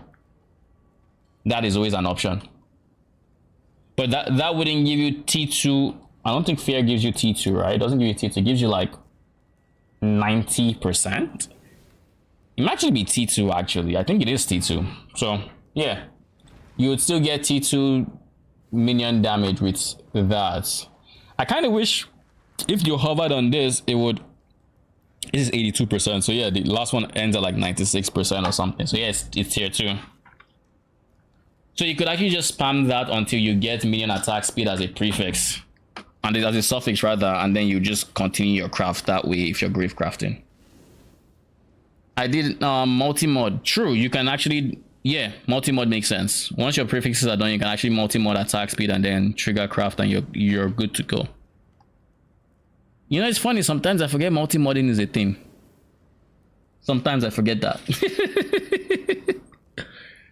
Oh, so what I'm going to do now is I'm actually going to end my stream, but I'm going to be back tomorrow. In the meantime, like between today and tomorrow, I'm going to put together a POB for Caldera Ravagers.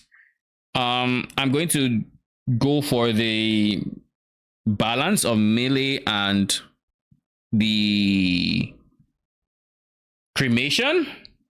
Now we don't have any POB numbers to work with, so all I can do is theory, and I will start leveling a new character so I don't mess my main money farmer up while I do this, because that's one reason I haven't really deviated from what I had before, is I don't want to mess up my main source of currency, just in case. So I will create a new character and I'll start leveling that up. We'll probably end up leveling a bit tomorrow and we'll see how that ends up going, and we'll see. I'll start using Caldera Ravagers as early as I can.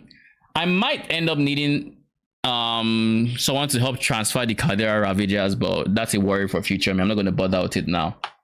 Yeah, I think scaling boat is best because they don't always use one attack. Yeah, scaling boat would be ideal. I was going with the approach of scaling the spell and using a different Specter instead to fill up that gap. So you just go full spells and then you'd have like Fireball Specters, for example. And if you look at the start of this stream, that's how we started. The problem is those Fireball Specters just tend to fall. They just tend to not do that good in single target scenarios. And it's very likely that the Ravagers will end up in a similar boat unless we push crits. We'll have to see how it goes. We are probably going to end up pushing crit with this. And as such, we're going to end up using increased crits as a link.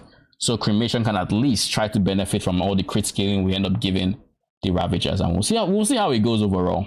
We'll see. In any case, I don't think I'm going to do any insane crafts until tomorrow. Tomorrow I might try to craft my minions, the aggressive fractured one, into something, into a +2 one from my Ravagers. We'll see how tomorrow's stream goes. Essentially, I don't know how it's gonna go yet. Anyways, for now, good night. Thank you for stopping by.